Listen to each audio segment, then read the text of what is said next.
Buenos días, buenas tardes, buenas noches. Estamos otro episodio aquí más de mi experiencia como escritor.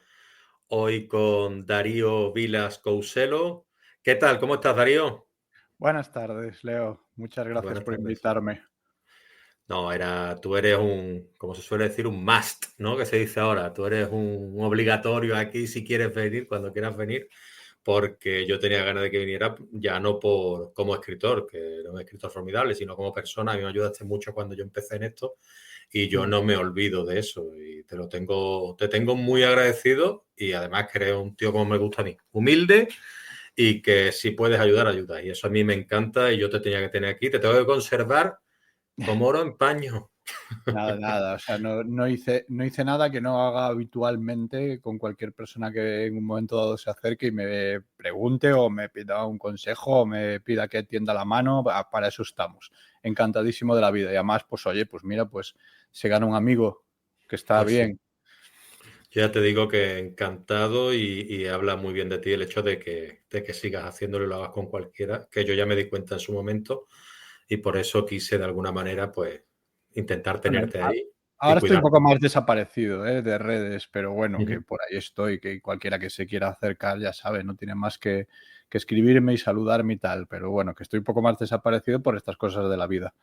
Claro, es que las redes son muy absorbentes. Bueno, Mm. voy a hacer la presentación de Darío Vilas, que no necesita demasiada, pero sabemos que, bueno, por si acaso a los que no te conozcan, a quienes no te conozcan, pues Darío Vilas es un escritor, editor, profesor de escritura creativa y amigo del blog.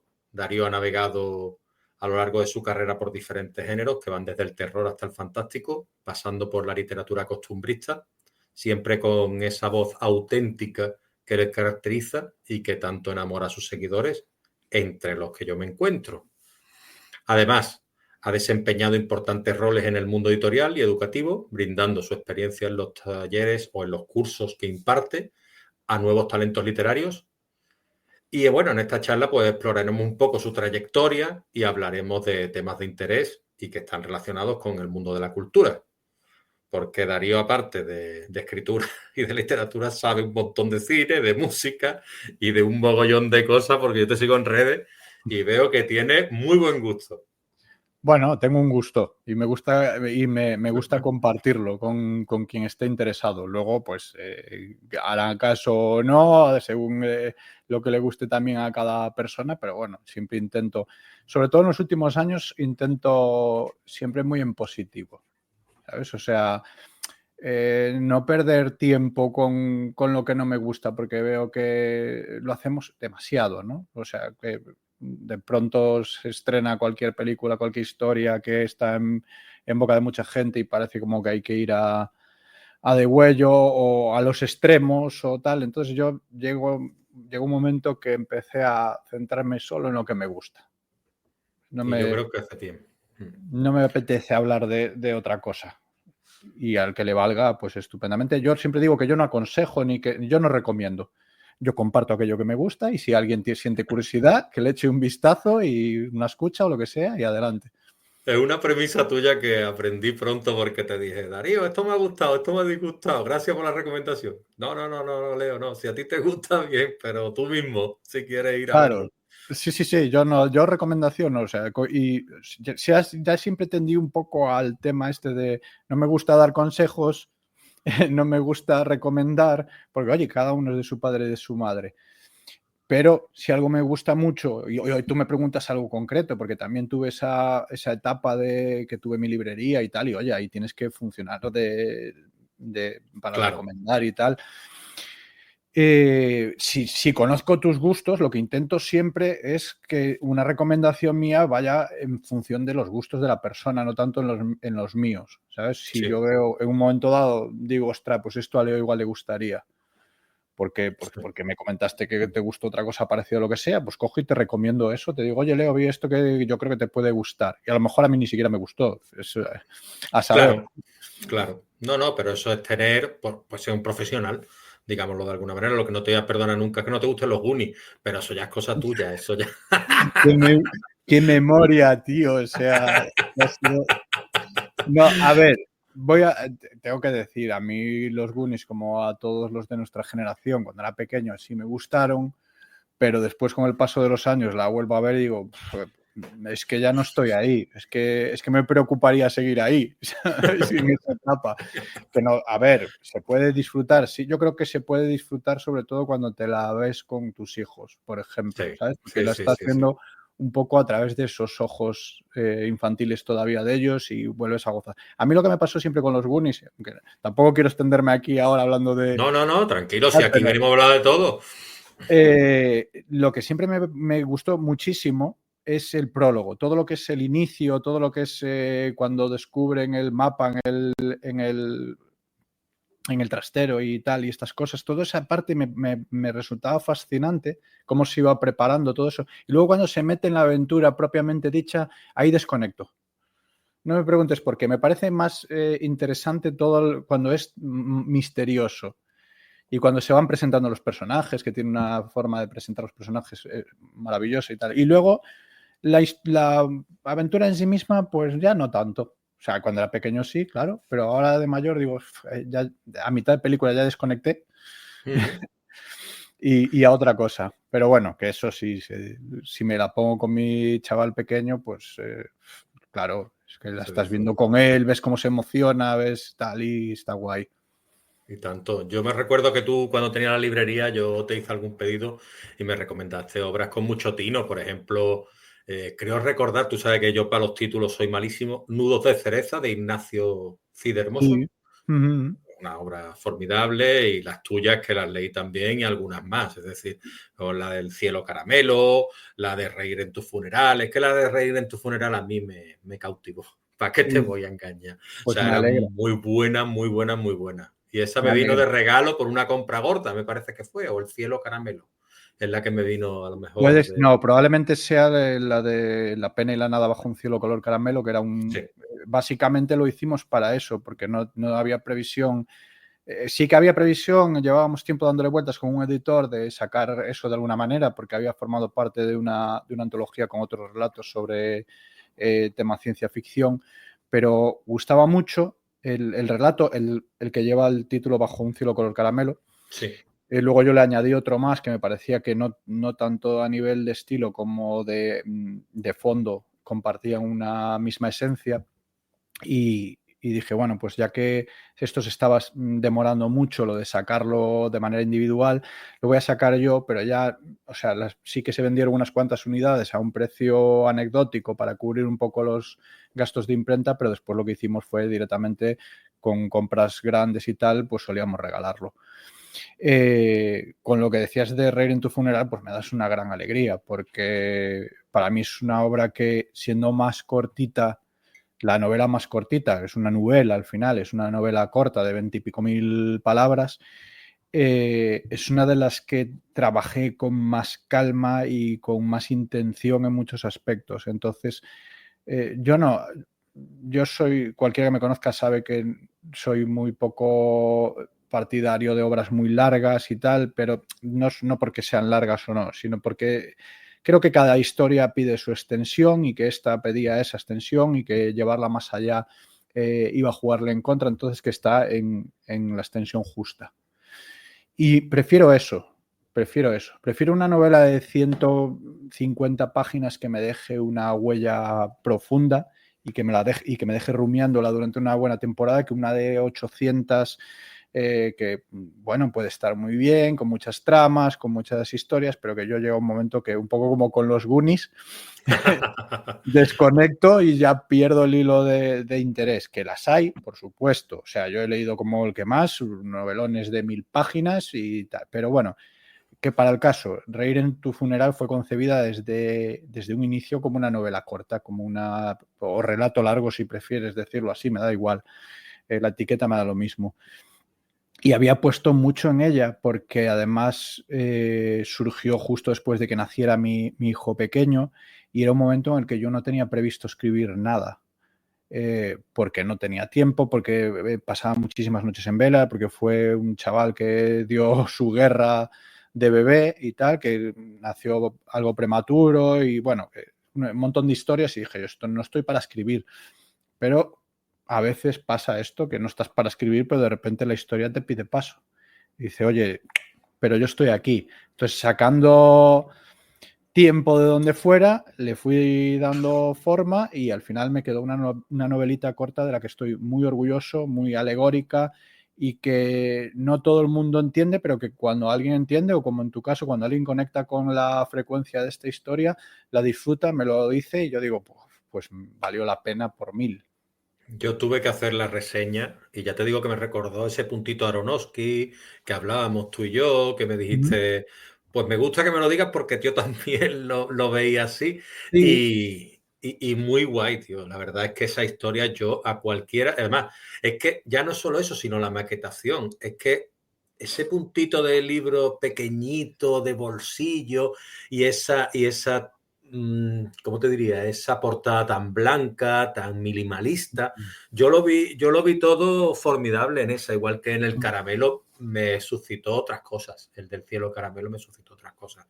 Es decir, me suscitó un tono más lírico, más tal, pero en la relación que tiene la pareja en el reír en un funeral y dónde se desarrolla, a mí me fascinó, ya te lo puedo decir.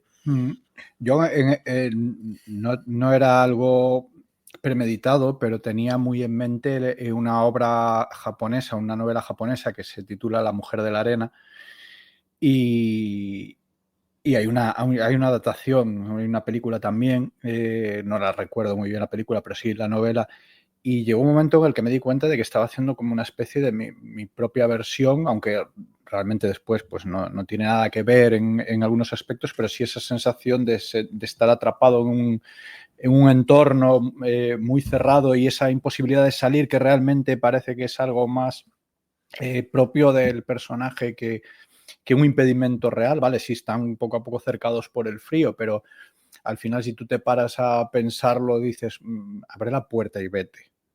Porque al principio puede abrir la puerta e irse. O sea, están como encerrándose, el matrimonio está encerrándose allí casi por voluntad propia. Y esa era un poco la sensación que tenía yo cuando leí La mujer de la arena, que es en otro contexto y tal, están más cercados por la arena y es una novela muy, muy claustrofóbica.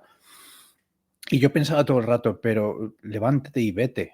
¿Por qué no te vas? Y ya está. Y yo creo que ese fue como un poco el punto de partida de esa novelita. Y luego el tema que comentabas de la edición, sí que la idea era un poco replicar las novelitas, los bolsilibros en cuanto a formato, pero quisimos darle un aire distinto, porque en esas novelitas había mucho color, mucho rojo, mucho negro.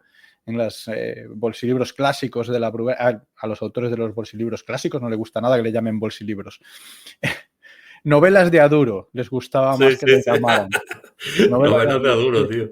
Es que si luego me escucha Ralph Barbie, autor clásico de estas, Rafael, que si me escucha, hola Rafael, que es un referente para mí, me cruje, me dice, ¿cómo bolsilibros? No, eran las novelitas de Aduro, novelas cortas, como quieras llamarlo, y queríamos Sí. replicarlo, pero a la vez darle un aire distinto porque esas novelas eran puro pulp y yo no hago puro pulp, es casi todo lo contrario, o sea, hay una bastante densidad en todo lo que hago a nivel narrativo, entonces va contra esa esencia. Entonces dijimos, pues un blanco muy blanco puro que resalte mucho algo. Había varias opciones de portada y yo me decanté por la más minimalista, como bien dices tú. Dije, esta me encanta. O sea, solo el hecho del personaje caminando por el paisaje helado y la casa en la Sí, contraportada sí. me parece perfecto. No necesita más. Luego había unas tarjetitas, no sé si a ti te llegaron, no sé si la edición que tenías tú venía con las tarjetitas que eran una No lo capa. recuerdo. En esas tarjetas había otra versión de portada Sí. mucho más visceral. O sea, era todo lo contrario. Era como, ¡guau! Vamos al punto opuesto. Dije yo, esto no, porque primero porque me parece que revela demasiado de la propia obra y segundo porque me parece que sería un choque muy fuerte y que con muy poquito, ¿sabes? Me gustan mucho las portadas así minimalistas que expresen con poco, con una Sí, no. pincelada. Ahí lo consigues, desde luego. Y aparte, lo que tú estás hablando, es decir, es que cuando el escenario es un personaje más y Claro. cuando tú eres capaz de vincular el escenario con la mente del protagonista, que creo que es lo que haces y conectas, claro, tienes Mm. que conectar con el lector. Y es lo que me pasó a mí. Es decir, yo me metí en la cabeza de ese personaje, me metí en esa casa, me metí en la relación que tenía con su pareja y yo dije, vamos a ver, en realidad a mí me parece brillante, yo lo siento, pero creo que es la obra tuya que más me ha calado. Y me gustaba mucho también la de El tiempo como enemigo, Sí, El tiempo como enemigo fue que sale en la... la portada una maleta, ¿verdad? Correcto, sí. Vale, vale, pues esa también me gustó mucho, pero es que está la de Banco, ¿sabes? Y Bueno, mira también... que es buena la de las gallinas viejas también, que también hablaremos ahora de ella, ¿sabes? Bueno, va un poco. Yo creo que las gallinas viejas es como la más popular. Mm. O sea, yo para ya tengo asumido que para siempre jamás voy a ser el de las gallinas viejas para muchísima gente. Pero bueno, es que no me gusta hablar de mejores o peores novelas, pero a mí si me Sí, sí. preguntas, yo tengo clarísimo que no es mi mejor obra. O sea, que hice cosas muchísimo mejores. Lo que pasa es que después al final el público es el que manda y el lector dice, pues a mí me gusta más esta y ya está, ¿no? Yo ahí no tengo nada que replicar y oye, pues guay por mí, quiero decir, también es Sí, mía. sí, sí, sí. Lo Entonces, que nos queríamos que nos paráramos un poco en el tema del tiempo como enemigo. sí, sí, sí, de hecho volvía un poco iba a retomar ahí que El tiempo como enemigo fue además la novela justo posterior cronológicamente a Las gallinas viejas y fue como un volantazo, porque bueno, yo creo que más o menos a lo largo de toda mi trayectoria de más de 15 años ya en esto, siempre he ido dando volantazos, pero en este fue particularmente pronunciado porque yo venía de una novela que había gustado mucho de manera totalmente imprevista. O sea, la editorial tenía sus expectativas, yo tenía las mías también, pero no esperábamos que de repente cayera un premio, que el boca a boca funcionase tan bien y entonces me llaman de Editorial Base y me dicen que, bueno, que habían leído... Lo curioso de esto es que el editor en aquel momento, David Aliaga, leyó Gallinas Viejas por recomendación de mi editor en Tyrannosaurus Books y cogió y me mandó un mensaje en plan, es que me dijo que esto era como realismo sucio, pero es que esto no es realismo sucio. Entonces entramos ahí en una dinámica que hemos mantenido durante varios años, David Aliaga y yo, el editor en base, que es de tener discusiones literarias sobre nuestros gustos, sobre lo que hacemos y tal. O sea, es una persona que con un conocimiento muchísimo más amplio que el mío y muchísimo más amplio que casi cualquier persona que yo conozca de la literatura. O sea, vive por y para la literatura. Y yo le dije que sí, que probablemente tenía razón, que no era realismo sucio, pero que se había dado por enmarcar ahí en una especie de cruce entre realismo sucio y terror y había gustado. Y dije, why not? O sea, no voy a, no voy a oponerme yo a la percepción que tengan los lectores. Y entonces le comentó esto y me escribió y luego a partir de ahí seguimos hablando y me dijo, bueno, me gusta mucho cómo escribes, pero particularmente Gallinas Viejas no, que es algo que me chocó. Dije yo, bueno, pues, o sea, no tiene por qué gustarte, pero dijo, me gusta cómo está escrita, creo que aquí hay un escritor interesante, pero esta no es una historia que a mí me guste. Y en ese momento yo estaba en pleno proceso de escribir El tiempo como enemigo y dije yo, pues tengo algo, o sea, tengo esto, se lo presenté y me dijo, esto me gusta mucho más que Gallinas Viejas. Es un tipo de novela distinta, es un tipo de novela en la que el componente fantástico, terrorífico, como quieras llamarlo, se cuela en una realidad cotidiana, casi como por una rendijita, y es bastante diferente a todo lo que haya hecho sin dejar al mismo tiempo de estar relacionado con un tipo de literatura que siempre me gustó, que es esa especie de terror costumbrista, ¿sabes? Que se va entretejiendo ahí el componente fantástico.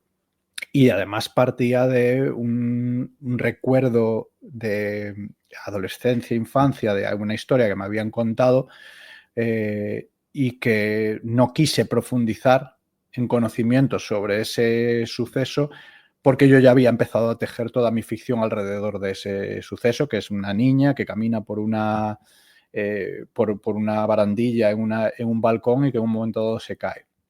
No quise profundizar en cuánto había de verdad o de mito en todo lo que había sucedido ahí, pero me dio pie a hacerlo yo a mi manera y crear una historia en la que había un bucle ahí temporal, espacio temporal, que era algo que también me apetecía explorar a partir de una... Bueno, es que esto, si me pongo aquí, me echo el día entero hablando de estas historias. No, es que a mí en esa historia en concreto, a mí, aparte del escenario y cómo estaba montada, porque yo recuerdo la casa, tal, eran los personajes lo que a mí me cautivó principalmente, cómo estaban construidos. Y las culpas, y los pasados, y los trasfondos, y todo eso, yo creo que estaba muy bien Es que construido esa historia. acabas de resumir totalmente lo que vengo siendo yo como escritor. Es que al final son eso, creo que lo acabas de definir muy bien. O sea, mis constantes son esas. O sea, soy un escritor de personajes, de eso no hay duda. Por encima de tramas y por encima de cualquier otra cosa está el personaje. Al final yo pongo la historia al servicio del personaje y no al revés, como suele ser muy habitual. Y luego, pues que es que mis constantes son esas, la culpa, la obsesión, depresión, o sea, son temas que sobrevuelan siempre todo lo que hago. Da igual que después se utilice un tono más visceral, como en el caso de las gallinas viejas, o un tono más introspectivo, como en el caso del tiempo como enemigo, que al final está ahí. Y hace nada, o sea, anteayer, estaba leyendo un cómic de Cero Calcare que me fascina, me parece un espejo de nuestra generación, ¿sabes? Y además que está creciendo unos pocos años por detrás de mí y de ti, pero que está ahí, o sea, es nuestra generación. Entonces es como que él va llegando a donde yo ya he llegado y lo va proyectando de una manera muy parecida a como yo lo viví. Y esta última novela que acaba de publicar, novela gráfica, cómic, como quieran llamarlo, versa sobre la culpa. Y dije yo, hostia, es que hemos ya conectado del todo, o sea, estamos ya en la misma frecuencia, porque es que la culpa está sobrevolando todo lo que hago siempre. Y me pareció algo fascinante, maravilloso, y recomiendo mucho que se lea Cero Calcare, más allá de sus series en Netflix y tal, que también está muy bien, Cortar por la línea de puntos y tal, está muy bien, están muy chulas, pero en sus novelas que profundizan más, pues yo creo que cualquiera que puede leerlo de personas de cualquier generación, pero la nuestra en particular se va a ver muy reflejada. Yo el otro día muchas veces, ¿no? Hablaba con Jesús Cañada, que estuve entrevistando aquí, y la verdad es que yo tengo una relación de hace muchísimos años con Jesús, y alguna vez me lo dijo, dice, Leo, porque yo también escribo, como tú bien sabes y tal, y me hablaba de los temas recurrentes que podría haber en mi obra, y él decía, dice, las mías también, dice, y comentábamos, no sé si tú estarás de acuerdo o qué opinión te suscitará a ti, que en cada escritor se puede llegar a conocer a un escritor por su obra, de cómo puede llegar a ser su psicología, digámoslo así. Yo estoy seguro de que sí. O sea, al final no deja de ser un reflejo de la persona que somos. Vístelo como quieras, proyéctalo como quieras, pero al final es lo que somos. Las obsesiones están ahí. Yo creo que fue Ismael Martínez Viurrún al que le leí una vez que cada escritor está escribiendo siempre la misma novela.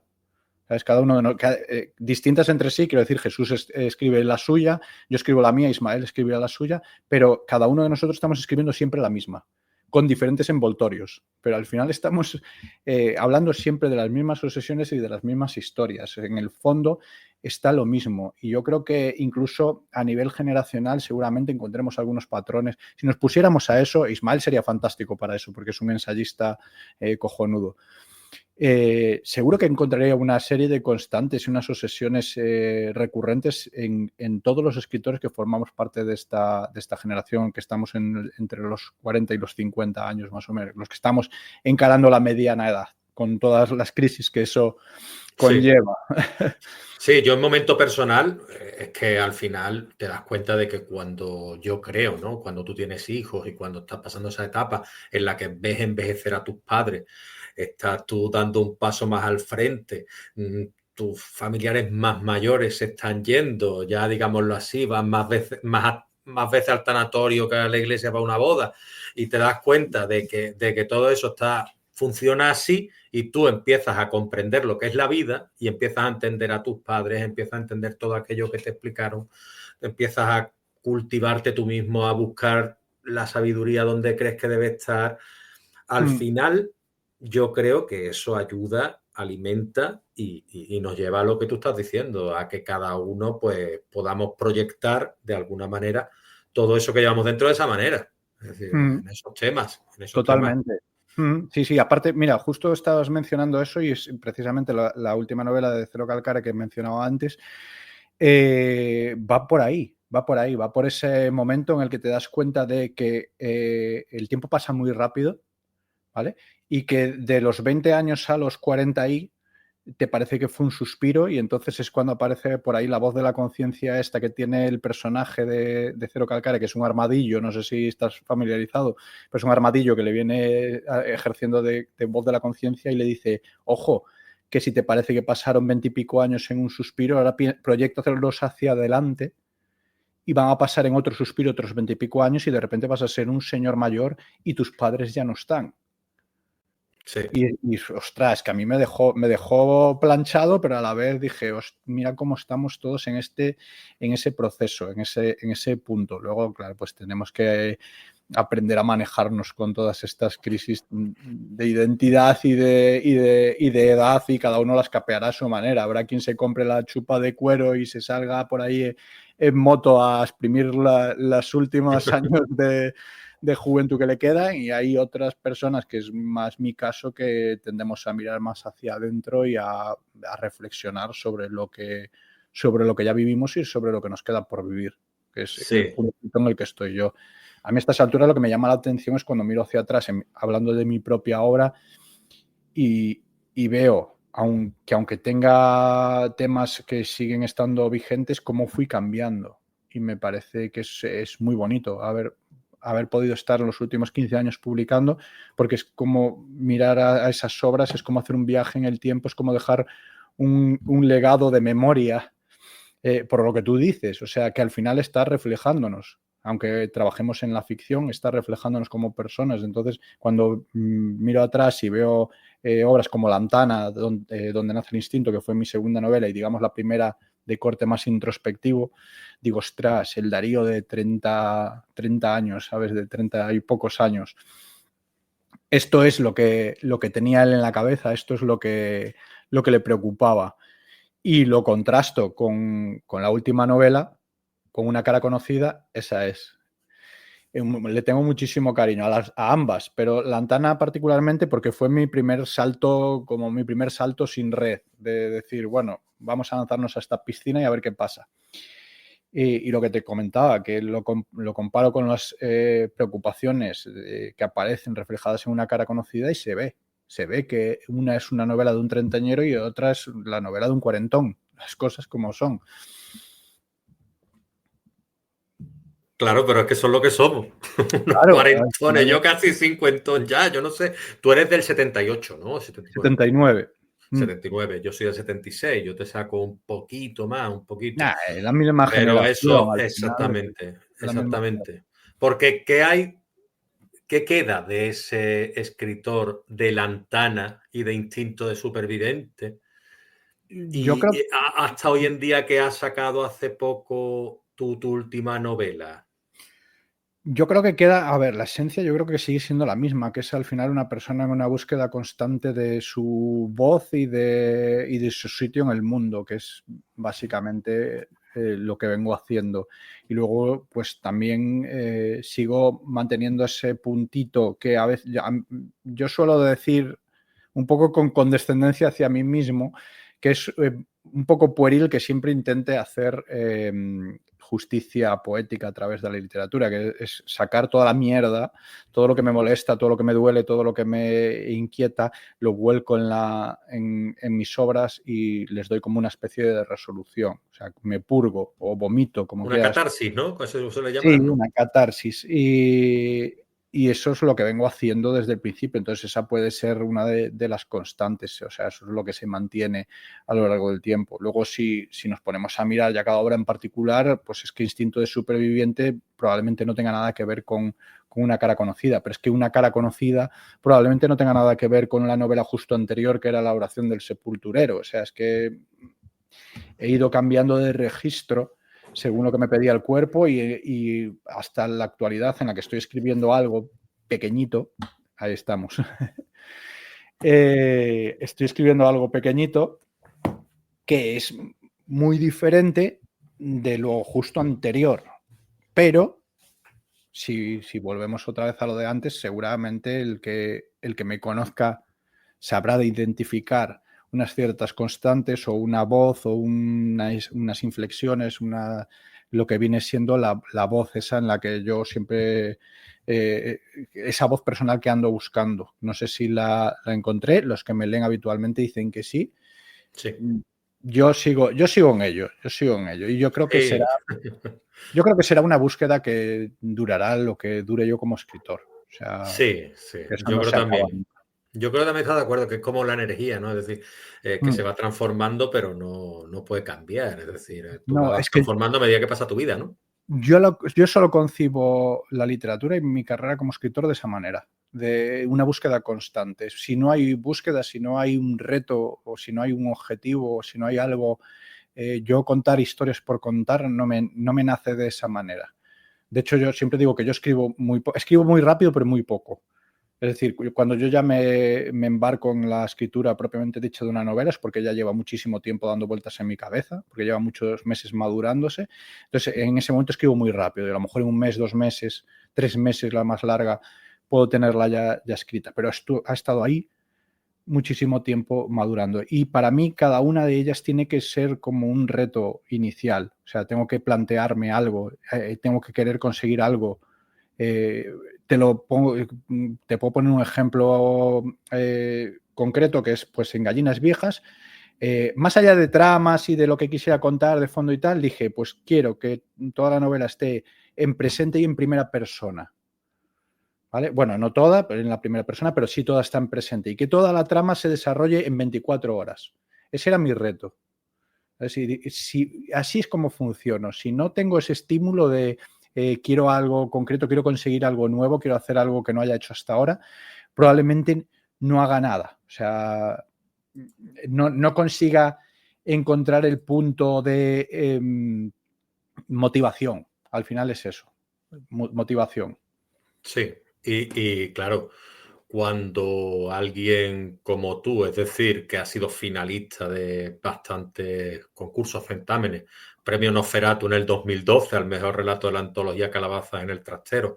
Ya te digo que Calabazas en el Trastero es una revista referente y muy cotizada, muy cotizado publicar con ellos.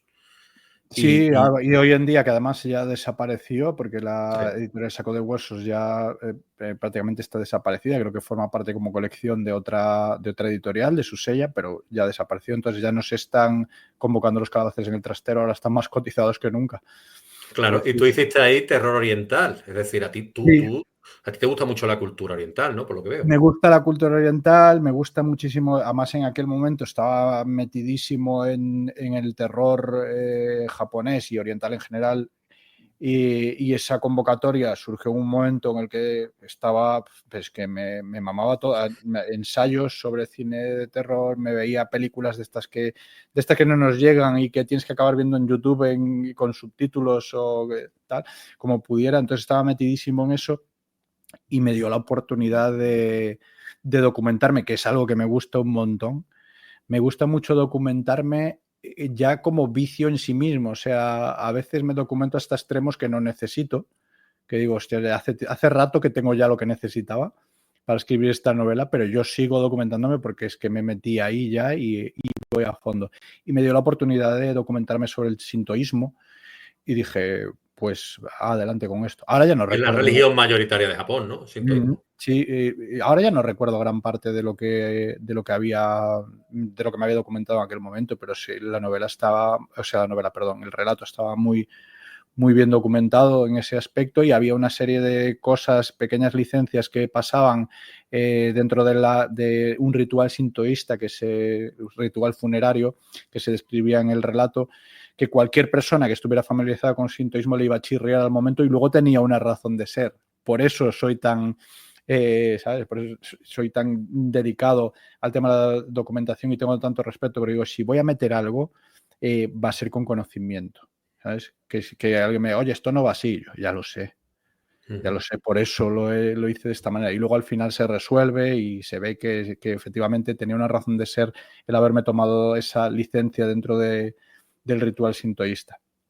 Y eso, pues, es algo que me gusta mucho.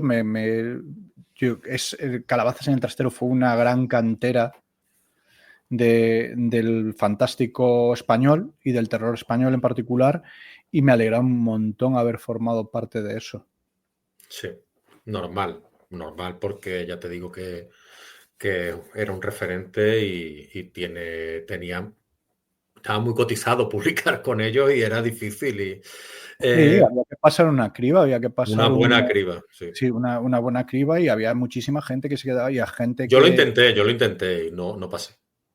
Hubo gente que lo intentó pues infinidad de veces Sí, en casi sí, todas las convocatorias y no dio entrado. Entonces, para mí entrar, y aparte creo que era la primera vez que me presentaba y tal, para mí fue un subidón porque además estaba empezando, o sea, al claro. principio de todo, cuando no había publicado nada prácticamente.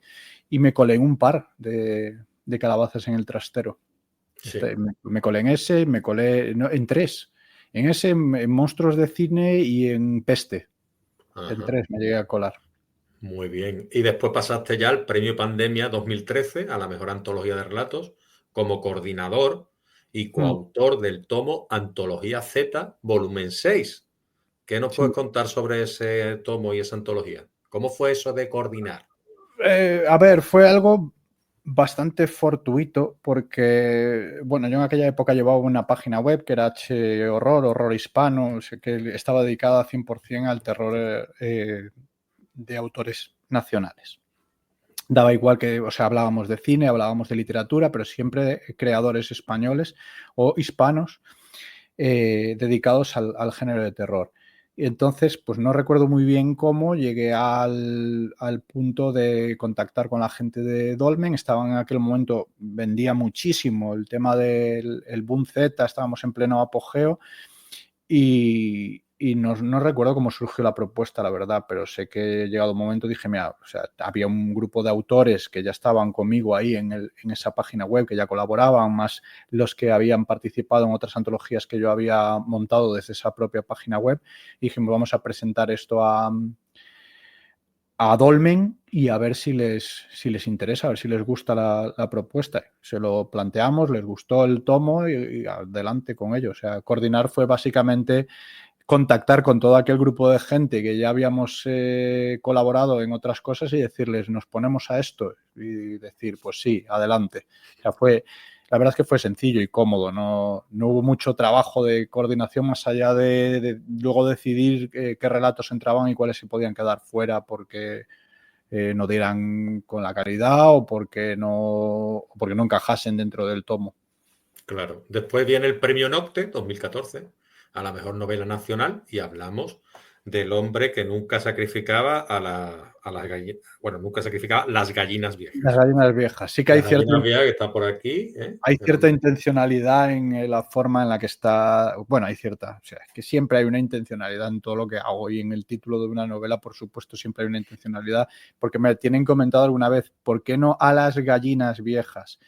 Y hay una norma RAE que Sí. lo justifica, que dice que depende del vínculo afectivo que haya entre la persona y el animal, que es muy de personas del rural que realmente crían a los animales única y exclusivamente para comer Sí. o para proporcionar un alimento, en el caso de las gallinas para los huevos o para comer la propia gallina. Entonces, dependiendo de si hay un vínculo o no hay un vínculo, es a las gallinas viejas o las gallinas viejas. Y ahí quería dejar muy claro que hay una distancia emocional entre personaje y los animales. Eso me lo explicaste tú cuando hice yo la reseña, Mm. porque puse a las gallinas viejas y me dijiste, no, Leo, es las gallinas viejas y es por esto. Y dije yo, vale, y hoy me he podido corregir, más teniéndote delante, vamos, no me hubiera corregido teniéndote delante, imagínate, No, a ver, pero no solo te agradezco. si te lo dije en aquel momento es porque ya teníamos una Muy bien. dinámica de Sí, sí, conversación sí, sí, sí, fluida sí. y tal, porque si no yo no voy a corregir nada. No, para nada, no, pero es que el Pero título, algo tan importante como el título, me tenías que decir, corregir o utilizar una palabra cualquiera, ¿no? Pero me tenías que decir, Leo, y dije yo, bueno, es verdad, no hay A aquí, es verdad. Y me pero lo explicaste y muy bien. llegaron a corregirme correctores algún corrector profesional decirme, oye, que lo pusiste, y yo tuve que mandar el artículo de Fundeu diciendo, mira, aquí te lo explica la Real Academia, ¿sabes? Qué curioso. Pero bueno, que más allá de eso, eso fue como lo anecdótico. El título es el que es, el título es llamativo, a casi todo el mundo le llama la atención, y yo creo que gran parte de que siga vivo, de la culpa de que siga viva esa novela a día de hoy, es precisamente el atractivo de ese título, que luego pues hay a quien le parece que no tiene nada que ver con el contenido de la novela, y por supuesto que tiene que ver. Pero bueno, que sigue atrayendo, y es curioso, o sea, y que además precisamente con esa novela ganase el premio Nocte, cuando yo no la escribí pensando voy a hacer una novela de terror, ¿sabes? Y gana el premio Nocte a la mejor novela de terror, y dije yo, qué curioso cómo esa diferencia entre la percepción que tenemos nosotros mismos como escritores y después cómo lo reciben los lectores, que al final es lo que te decía antes, mandan ellos, o sea, el que lee es el que manda. Sí. Pero me choca que yo me ponga a escribir una novela pensando voy a hacer unas... No, yo no pienso en etiquetas en realidad, o sea, yo siempre yo pienso en una historia, un personaje, lo que te decía antes, y luego pongo una historia al servicio de ese personaje, y no pienso estoy haciendo terror, estoy haciendo novela negra, estoy haciendo drama, estoy escribiendo una novela y ya está. Pero cuando la terminé tampoco pensé, pues qué novela de terror de puta madre me acabo de quedar. No, pensé, pues yo creo que está más cercana a una novela negra muy visceral, a lo mejor, pero se recibió como novela de terror, me concedieron el premio y dije yo, adelante, no voy a decir yo que no un premio, jamás. Es de terror, claro que sí. Claro que sí. Y además lo había pensado yo desde el principio así.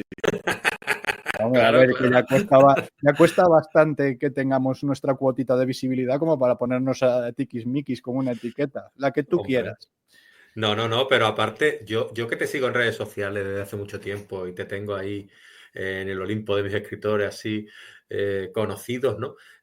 Yo veo que esta es la novela con la que tú has recibido más halago, quizás la que tenga más reseñas, la que pueda tener más menciones, más premios, más reconocimiento, pero a la vez te cae algún palito de vez en cuando. Además, tú lo compartes. ¿Por qué compartes tú esos palitos y nos ponemos nosotros ahí y tal y cual? Y no estoy de acuerdo, lo otro, no sé qué. Me encanta. No tanto por el debate posterior de gente que, a ver, agradezco muchísimo que defiendan mi honor, por así decirlo, entre comillas, pero es que me gusta compartir las reseñas negativas porque creo que funcionan como contraste y que el contraste es necesario. O sea, a mí me preocuparía que todo fueran halagos. Entonces, algo no habría hecho bien, sobre todo en una novela con unas características tan particulares como esta, que es tan visceral, que toca temas controvertidos y de una manera muy explícita y tal. Si a todo el mundo le gustase algo, no habría ido bien. Y creo que las reseñas negativas, aparte que son graciosísimas, de largo son mucho más graciosas que las reseñas positivas, ofrecen ese contraste para que después haya otras personas con una sensibilidad afín a esa persona que no la encajó bien y diga, oye, pues esto no es para mí, que casi lo prefiero, ¿sabes? Si alguien coge y dice, pues no, pues esto me ha parecido muy misógino, es una ficción, pero bueno. Sí. Pues otra persona que comparte ese prisma, ese punto de vista, pues mira, pues esta ya no me la leo, nos ahorramos un disgusto y todos están contentos. Y ya está. Y luego, aparte, te voy a decir una cosa. Tengo infinitamente más visibilidad con cualquier reseña negativa que comparta que con 100 positivas. O sea, yo puedo estar todo el día habiendo compartido esta en la que dicen que la prosa es fantástica, esta en la que dicen que los temas que toco no sé qué manera de retorcer el lenguaje y no sé cuántos. Ni puto caso. Ahora, como ponga una en la que alguien dice, pues pocas gallinas me parecieron. Esa era muy buena. Es que ese comentario era muy bueno. Cuando un comentario se sustenta en algo, dices tú, vale, lo tengo que tomármelo como algo serio. Claro, pero ese comentario o no aparecían gallinas o algo así, o pocas gallinas aparecieron, algo así. Sí, yo me hizo gracia. Era muy gracioso porque las gallinas casi no tienen peso en la historia. Sí, y yo como disgustado. Sí, Yo, sí, sí, bueno, sí. pues Y a yo ver, digo, bueno, perdón por no haber hecho un ensayo de ornitología y tal, pero no era mi intención. Siento haberte desorientado con el título. Entonces, ahí se da el puntito este, el pequeño, a muy pequeña escala de efectos Streisand de la hostia llama la atención y hace que otras personas de repente quieran leerla también. Ya no solo que se aparten los que compartan ese punto de vista, sino que de pronto aparece alguien, siempre, en todas las reseñas negativas que comparto, aparece alguien y dice, pues ahora me han dado ganas de leerla. eso Digo, está pues ya bien. está cumpliendo su función también. Claro, ahora ya que está en la tercera edición, es decir, y la has vuelto a reeditar con otra editorial. Coméntanos Sí, un poco cómo se forja eso. a ver, es que ahí entra, no es algo que yo quisiera, pero es que es una realidad que Que se la tienes ahí encuentra. detrás, perdóname. ¿Tú puedes Sí, sí, agarrarla y enseñarla, por favor? está aquí, que es la nueva edición. Lo que pasa es que, mira, se está poniendo el sol y me están entrando ahí esas lucecillas curiosas Es que por la yo ventana. todavía tengo que adquirir esta, porque como tengo la anterior, pues tengo que adquirir esta. No, ya la tienes, ya la has leído, es básicamente la misma novela. Aquí lo que se da es la circunstancia de que la novela ha funcionado muy bien a lo largo de estos 12 años que pasaron ya desde la primera edición, que se dice pronto. Ha ido funcionando siempre, es una novela de estas de largo aliento porque va funcionando gracias al boca a boca y de pronto pues pasan un par de años sin que se sepa nada de ella, alguien la vuelve a leer, le vuelve a gustar, hace una reseña y ahora pues el último impulso se lo dieron unas booktubers con Nerea Bosch que firma el prólogo a la cabeza y tienen mucho tirón, les gusta y de repente la vuelven a poner ahí en el punto de mira y me dicen, pues vamos a por otra edición, porque de pronto, claro, hay demanda, pero ya no está, porque Qué la bueno. edición anterior de Cazador de Ratas está agotada. Es que se han ido agotando, pero las editoriales o han desaparecido o han perdido el interés, o Tyrannosaurus Books, que fue la que hizo la primera edición, desapareció al poco, se agotó la novela y se quedó ahí en el limbo, la recuperó Cazador de Ratas, sacó una nueva edición, dieron por quemada su etapa comercial en esa reedición, porque es normal, porque ya había tenido una primera y tal. Entonces no se saca más y de pronto vuelven a salir ahí, las booktubers vuelven a ponerlo en el punto de mira y otra editorial coge y dice, oye, pues la sacamos, adelante, si corréis el riesgo, porque al final es un riesgo, porque ya tuvo otras 2 ediciones previas y os puede compensar y tanto que sí, como que está virtualmente agotada ya esta tercera edición. Qué bueno. Nos vamos a por la cuarta en breve. Mi enhorabuena. ¿Y cómo catalogarías tú la oración del sepulturero? Porque aquí no sé si es una segunda parte, una continuación. ¿Cómo lo catalogarías tú? Es una secuela y además es una secuela directa de Gallinas Viejas. Es tan directa como que si te decía antes que el reto a la hora de escribir Gallinas Viejas era que toda la trama discurriese en 24 horas, la oración del sepulturero son las 24 horas justo posteriores. O sea, en el punto en el que termina Gallinas Viejas, empieza la oración del sepulturero. Y además es que, pero... Con un Claro, escenario muy diferente, pero con el una trama escenario, muy atrayente también. El escenario inicial es el mismo en el sentido de que acaba con el personaje Marquitos que está en un hospital psiquiátrico, que lo detuvieron y tal, y empieza ahí. Lo que pasa es que después ya el cambio es brutal, cambia el tono, se convierte casi en una dinámica, un ritmo tipo road movie, casi. O sea, Sí, sí. yo creo que es la novela más dinámica que escribí y además la escribí de esa manera. O sea, primero, que me parece que es cuando más me he divertido en mi vida escribiendo, con la oración del sepulturero, en el sentido de que nadie lo esperaba ya, ni yo mismo. O sea, yo cuando terminé de escribir Gallinas Viejas, dejé toda la escaleta de la oración del sepulturero, estaba ahí, pero la dejé. O sea, además que me había agotado muchísimo, porque Marquitos es un personaje que termina agotando. O sea, a mí como escritor me terminaba agotando, es muy absorbente. Normal, es que es un personaje que sienta como un mazazo en el dedo gordo del pie. Es decir, es un Claro. personaje con tanta potencia, con tanta fuerza. Estamos hablando, pues, dilo tú, de un personaje protagonista que sabemos lo que es desde un primer Sí, sí, sí, momento. es un psicótico, es un Claro, asesino en serie, psicópata, que no, claro. sin posibilidad Sin posibilidad de que empatices con él, pero sin de embargo te está contando su redención. historia. Claro, el hecho de narrarlo en primera persona es un poco buscar esa empatía forzada, aunque luego tú en un momento dado te pares y digas, hostia, que a ver, que el tío está como unas maracas, ¿sabes? Pero que tienes que conectar con él. Y entonces acabé muy agotado de Marquitos, porque además es que yo soy un tipo de escritor que cuando está metido en un personaje lo lleva como si estuviese siempre, como lleva el propio Marquitos a su Onryo, a su fantasma sobre el hombro, Sí, pues, sí, sí, pues sí. yo llevo a Marquitos y me va susurrando. Yo siempre le digo a mis alumnos que dejen que sus personajes les hablen en cualquier contexto. Entonces yo iba al supermercado y escuchaba como la voz de...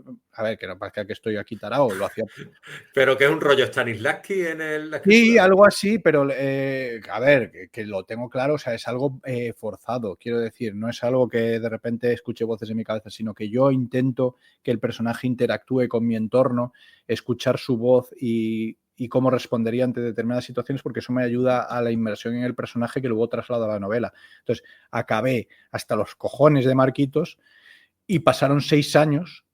Y de repente, cuando pasan 6 años, una editorial se interesa por el tema y dije, bueno, pues puedo intentarlo. Y de pronto me veo que me apetece un montón, que toda esa trama que ya tenía, que ya había dejado planificada de antemano, cuando había terminado la primera parte, estaba vigente, que podía hacerla y me lo pasé bomba, pero es que la escribí en 3 semanas, o sea, fue una locura en la que dije, el ritmo de la novela va a ser el mismo que llevo yo escribiendo, o sea, esto va a ser capítulo por día hasta que la termine del tirón. Y me lo pasé, pero vamos, como un enano.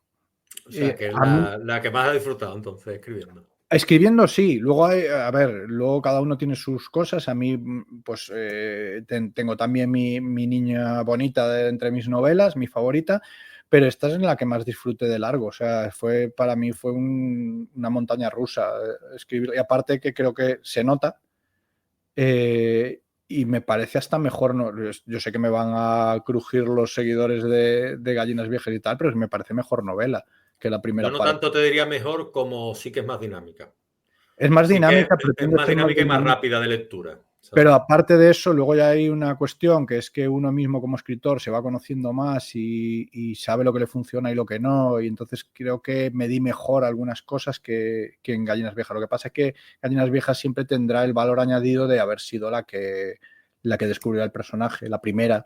Y entonces eso no se lo va a quitar ninguna. O sea, puedo escribir 15 partes más que nunca ninguna va a superar en el imaginario colectivo a la original, como nos pasa a todos con cualquier saga o cualquier, si vemos una secuela de cualquier película, rara es la vez que digamos la segunda parte es mejor. Yo lo Sí. digo porque puedo decirlo, porque es mi novela y me da la gana de decir que es mejor y ya está. Pero para los lectores no va a ser así.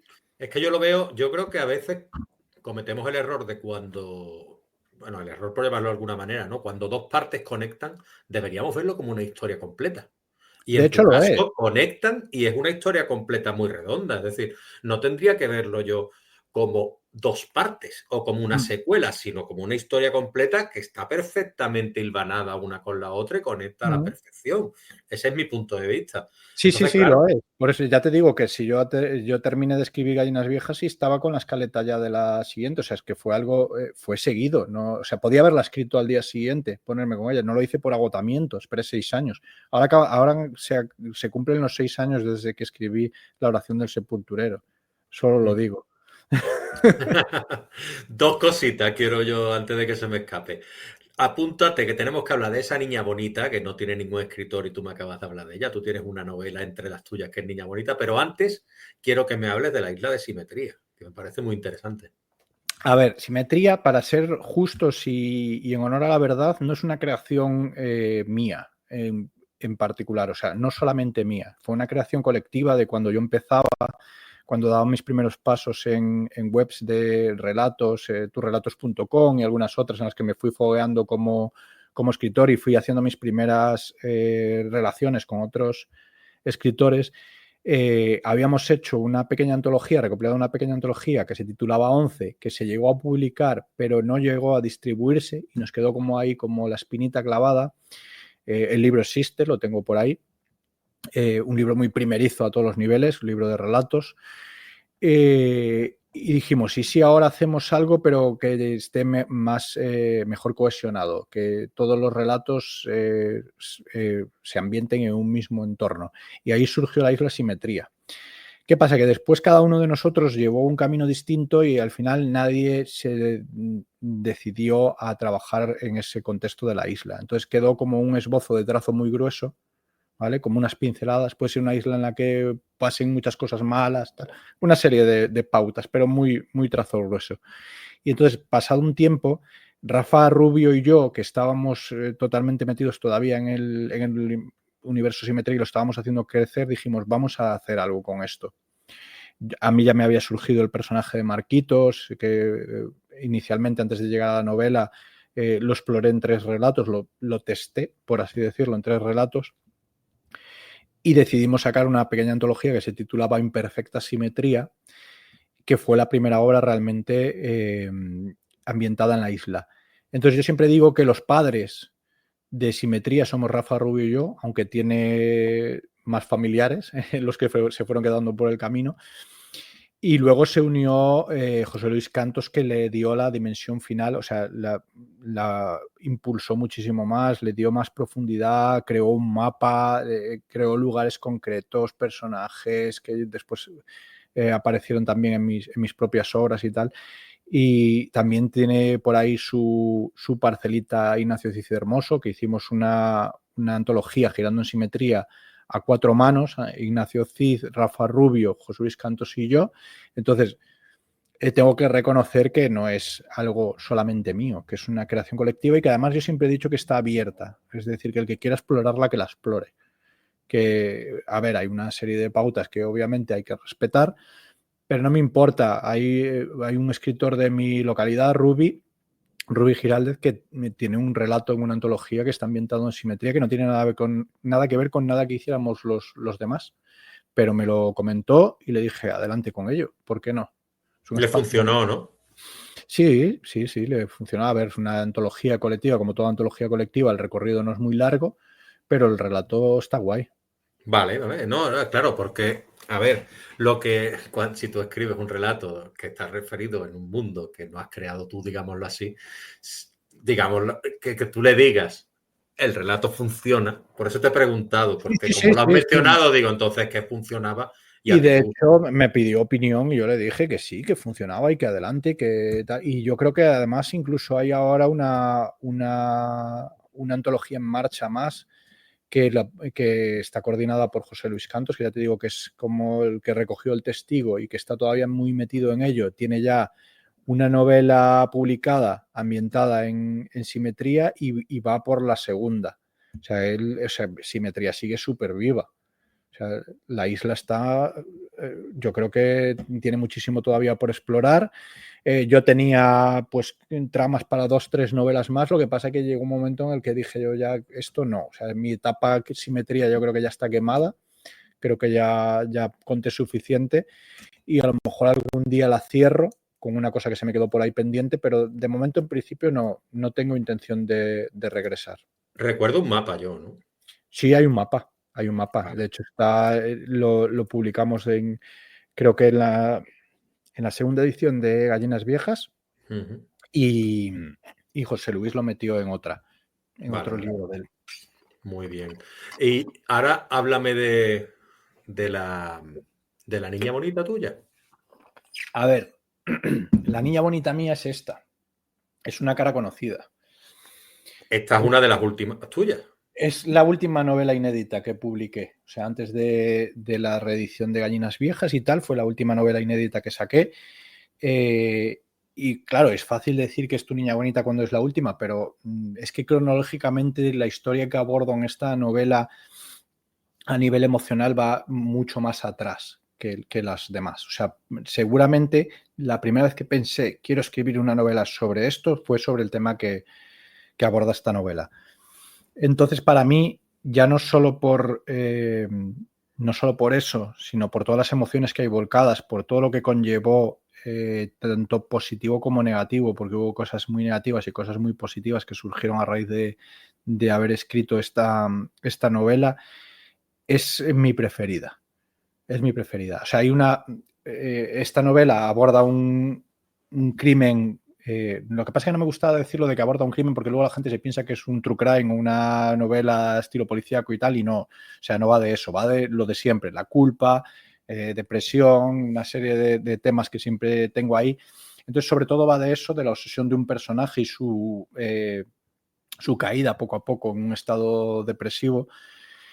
Pero bueno, que al final el tema que está por detrás es ese caso real de una chica que desapareció en mi ciudad, en Vigo, y apareció muerta 10 días después y que nunca se llegó a resolver. Acaba de prescribir ahora, 20 y pico años después, acaba de prescribir sin que se pudiera procesar a nadie, a pesar de haber según en opinión de la familia, un claro sospechoso de haber cometido el crimen, pero la realidad es que no está resuelto. Entonces, era algo como que tenía ahí enquistado desde el año 2002 en el que sucede esto, que me pilla, que tenía exactamente la misma edad que la chica, que Débora Fernández.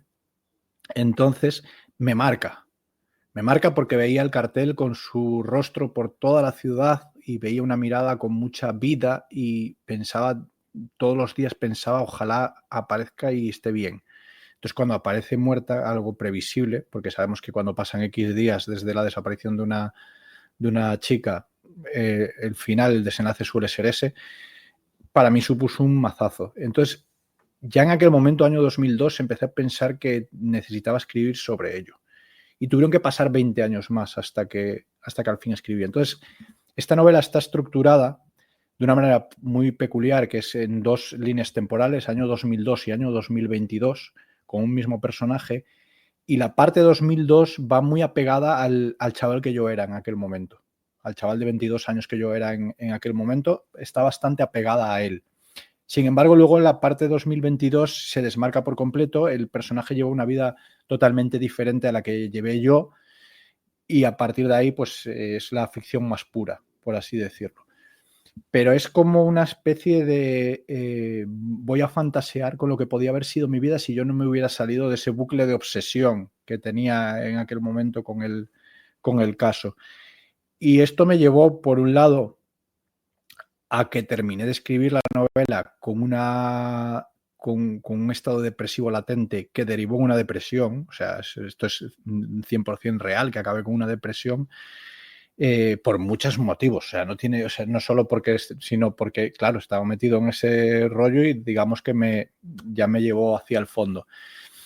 Y después salgo de ese estado y me da cosas muy bonitas, como que de pronto la familia de la chica lee la novela, la madre en particular lee la novela y me deja un mensaje en redes sociales dándome las gracias por mantener viva su memoria y por hacerle un homenaje a través de la novela, que era mi intención, y de verdad que sentía absoluto pánico por cómo pudiera reaccionar, porque en la novela yo cambio los nombres, cambio un poquito las ubicaciones y tal, pero se reconoce, ¿vale? Y además que luego en artículos de prensa lo sacaban, decían esta novela toca este caso y tal, entonces no había manera ya de ocultarlo. En el momento que me llega el mensaje de la madre dije yo creo que esto es lo mejor de largo que me ha pasado desde que soy escritor, por encima de premios, por encima de agotar ediciones, por encima de todo, es haber escrito esa novela que llevaba más de 20 años gestándose en mi cabeza y que de pronto la madre de esta chica me diga que se percibe que es un homenaje y me da las gracias por mantener su memoria. O sea, de verdad que fue impresionante. Y luego ya una serie de cosas más, como que me fuera a la iniciativa Los libros a las fábricas, que es una iniciativa preciosa, que la novela gustó un montón y tal, entonces que me llevan a que sea La niña en mis ojos. Muy bien, pues lo has explicado de manera espléndida y te doy las gracias. Me dejas sin palabras, tío. Me dejas sin palabras. Te doy las gracias porque no me habían dado la oportunidad de hablar de esto hasta ahora de manera, ¿sabes? De extenderme un poquito en los motivos. Ostras, qué luces más feas se me están haciendo aquí ahora. Sí. No había podido extenderme sobre este tema y te lo agradezco de corazón porque me apetecía un montón hablar de ello y además me das pie ahora que también comente que, a ver, hubo una serie de cosas que no funcionaron del todo bien con esta novela. Yo creo que es una novela, tanto yo como la editorial pensamos que debería haber funcionado muchísimo mejor. pero que no llegó hasta su público. Por una serie de errores que cometimos, yo creo que todas las partes en el enfoque, en cómo lo hicimos, y va a tener una nueva edición, ¿vale? Porque pasa un poco como la de Gallinas Viejas, que está como virtualmente agotada. No, aún se pueden encontrar algunos ejemplares, pero virtualmente está agotada. Y la editorial ha apostado por algo insólito, haciendo honor a su nombre, que la editorial es Insólita Editorial, que es vamos a hacer un relanzamiento en toda regla haciendo el libro que debería haber sido desde el principio. O sea, vamos a darle una nueva oportunidad. Y te dejo ahí un momento que lo comentes mientras intento solucionar esta luz tan horrible que hay aquí de repente. No, yo es que no puedo añadir una coma a lo que tú has dicho porque honestamente sería meter la pata. Y la verdad es que te agradezco yo a ti que hayas sido tan honesto, tan sincero y que te hayas liberado, si es la palabra que Sí, se sí, pueda sí, sí, usar en este totalmente. caso, No, ¿sabes? lo he sacado algo que me apetecía muchísimo comentar. Luego, por supuesto, esto todo tiene componentes subjetivos, porque estoy hablando de mí mismo y de mi proceso y de las emociones que yo puse en esa novela, que luego se pueden trasladar o no, o se pueden percibir o no. No tienen por qué recibirla todo el mundo de la misma manera, obvio. Pero sí que quería comentar que por ese motivo siempre tengo un especial apego a esta novela y que cada vez que conecta una persona con ella, para mí es una satisfacción enorme. Y cuando fuimos a lo de las fábricas, a la fábrica, que fue la fábrica Mondelez, una iniciativa chulísima, los libros a las fábricas, no sé si en aquel momento lo viste o Yo no no. lo no, Vale. cuéntala, por favor. Sí, es una iniciativa que está muy guay porque lo que hacen es una asociación lleva libros a fábricas, literal. O sea, lo que hacen es, le llevan 100 ejemplares a una fábrica de lo que sea y los empleados de la fábrica se leen el libro y luego va el autor y debate con ellos, habla con ellos sobre el libro. Entonces, a mí me invitaron dentro del el año que se dedicó al terror, un poco por intuición de la persona responsable, que yo pensé, lo primero que les dije es: ¿y por qué yo y por qué esta novela? Porque no es la más terrorífica, o sea, sí tiene algún toque y tal, pero no es ni de lejos, yo no la considero una novela de terror propiamente dicho. Me dijeron, bueno, pues porque indagamos, el tema nos pareció que estaba interesante al abordar un crimen machista y tal, y entonces nos pareció que podía ser una buena propuesta para una fábrica. Me llevaron a León, a la fábrica Mondele, me trataron a cuerpo de rey, o sea, una cosa fantástica, tanto la propia asociación como los empleados después allí en la fábrica, y se habían leído la novela un montón de gente que estaba allí, o sea, los ejemplares se repartieron todos, no pudieron estar todos los que se llevaron ejemplar, porque por cuestión de turno, pues había que coincidir mi visita con el turno de trabajo de las personas que leían, pero las que estuvieron allí fueron súper entusiastas y en ese momento cuando nos dimos cuenta, tanto la editorial como yo, que no habíamos sabido llegar hasta ese público. O sea, que no es una novela de nicho, no es una novela para amantes del true crime o para amantes del terror, sino que es una novela que tiene que alcanzar un target mucho más amplio, llegar hasta cualquier tipo de persona a la que le guste leer, porque es eso, es una novela genérica al final. Lo que tiene es que gustarte el tipo de drama que sufre el personaje. Y en aquel momento, pues, lo vimos clarísimo. Y entonces después, hablando el editor y yo, dijimos, jo, qué pena que nos equivocamos. O sea, es así, nos equivocamos en el enfoque. La portada además salió bastante mal. Ahí ya fue un poquito un error de cálculo en el sentido de que se ve muy oscura, entonces no es llamativa. En las pruebas de imprenta se veía muchísimo mejor y luego en el acabado final resultó que no, ¿sabes? Son Sí, cosas, recuerdo que lo hablabas en redes.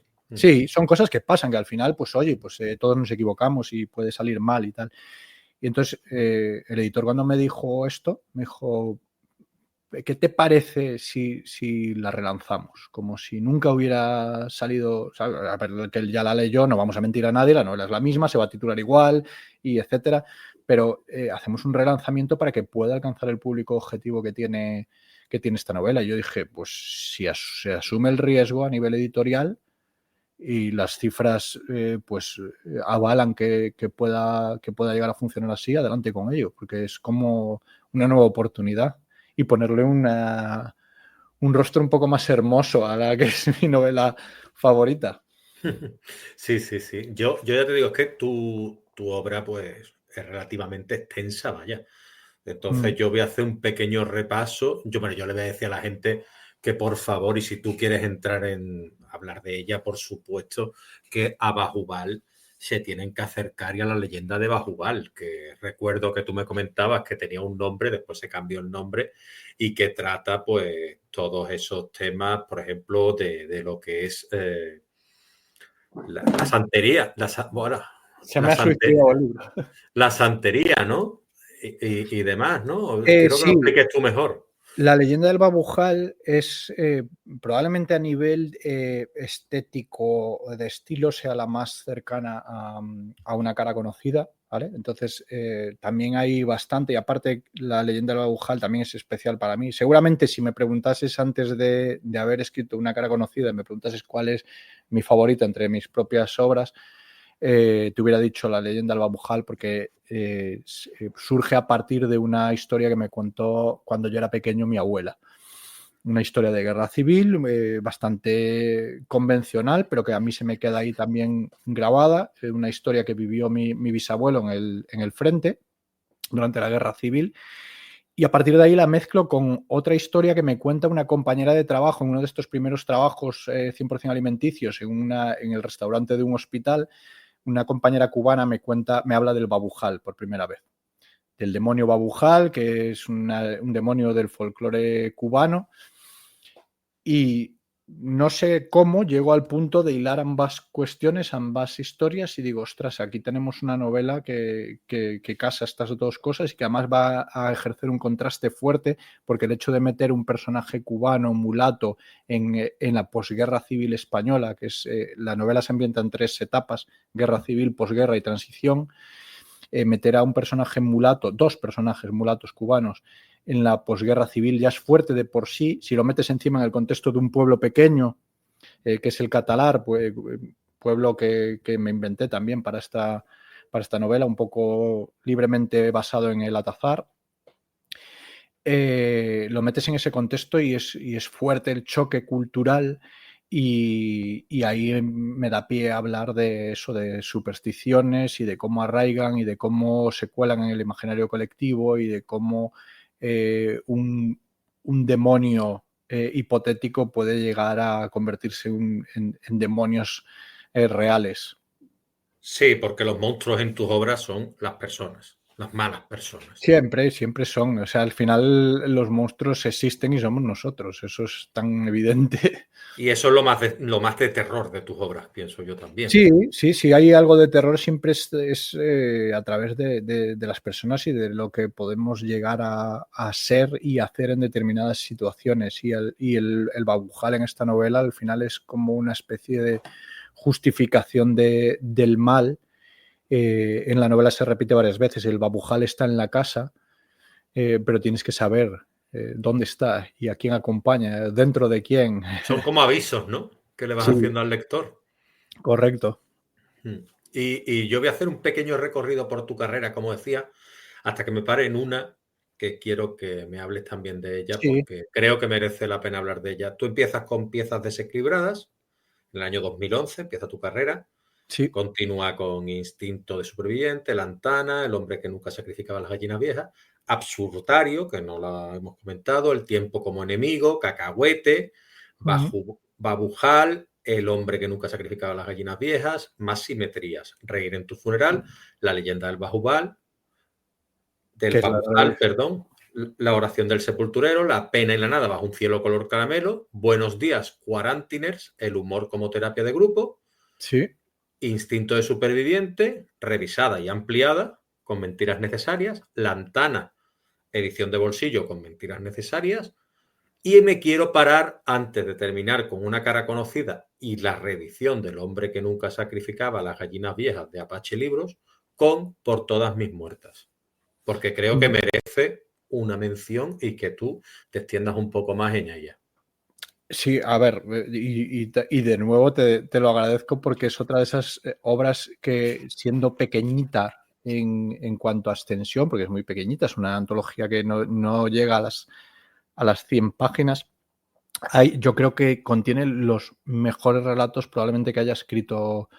Esto, pues como todo, habrá quien me diga, pues no, porque a mí me gustó más el de La pena y la nada, Bajo el cielo color caramelo y tal, o aquí, según gustos y tal.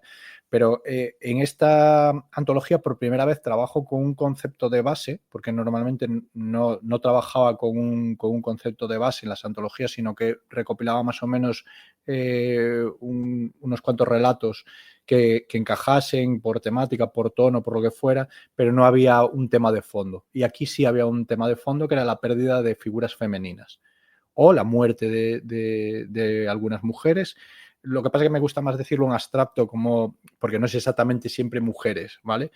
Sí que son figuras femeninas y se aborda su pérdida. Entonces, en cada uno de los relatos hay una o varias pérdidas de figuras femeninas importantes. De ahí esa portada en la que se ven un grupo de mujeres en una foto antigua y tal.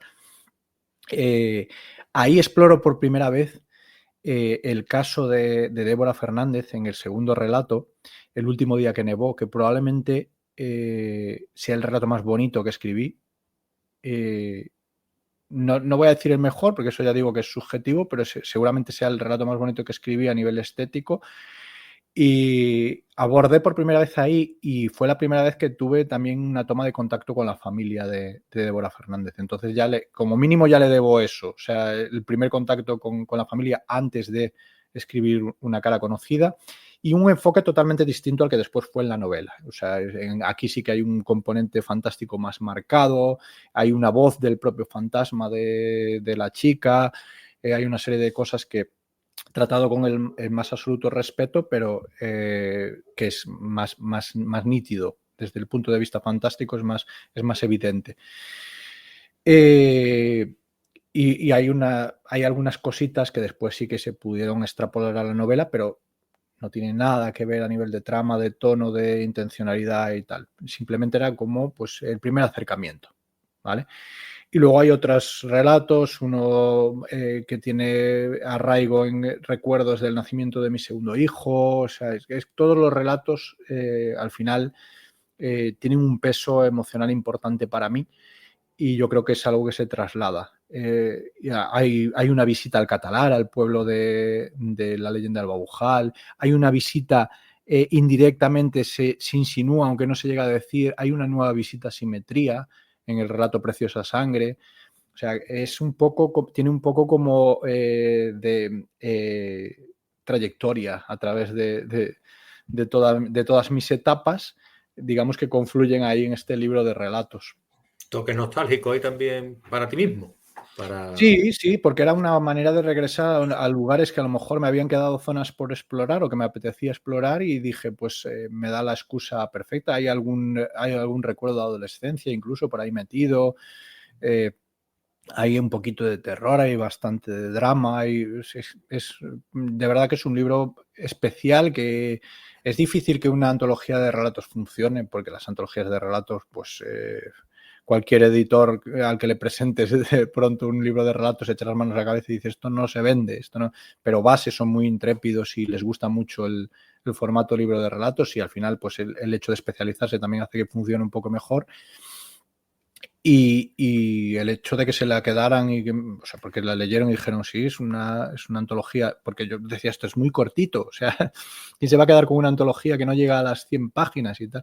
Y dijeron que sí, que nos encanta, y adelante con ello. Entonces es algo que le agradezco, porque fue como un último regalo de Editorial Base hacia mí, antes de cambiar a Insólita Editorial después. Fue un pequeño regalo que me hicieron, que les agradezco un montón.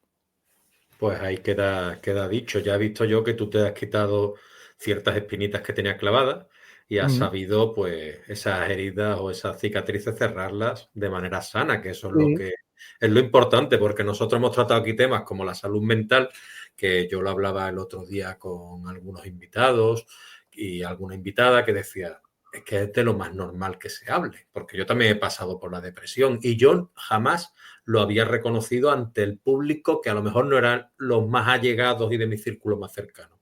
Pero viendo que lo tratáis con una naturalidad que quizás la que a mí me falta, dar ese salto de poder decir, oye, mira, es que es normal que estemos emocionalmente mal a veces, es que es normal que Pero claro, como los hombres no lloran, como yo le decía el otro día a Ángel David, o como nos hemos castrado de alguna manera emocionalmente, oye, Mm. pues si tú le pegan, te pega, y tú le pegas, y lo otro, y tú le devuelves tal, tal. Entonces, Tiene, como que hemos sido educados en una generación difícil, porque ahora tiene hemos mucho tenido que que ver cambiar. con lo que hablábamos antes de que el tema de la culpa es una constante que está ahí muy presente en nuestra generación y desde luego en mi obra. Y yo creo que tiene que ver mucho con eso, o sea, ese sentimiento de culpabilidad y el de tragar, meterlo todo hacia adentro, no compartir.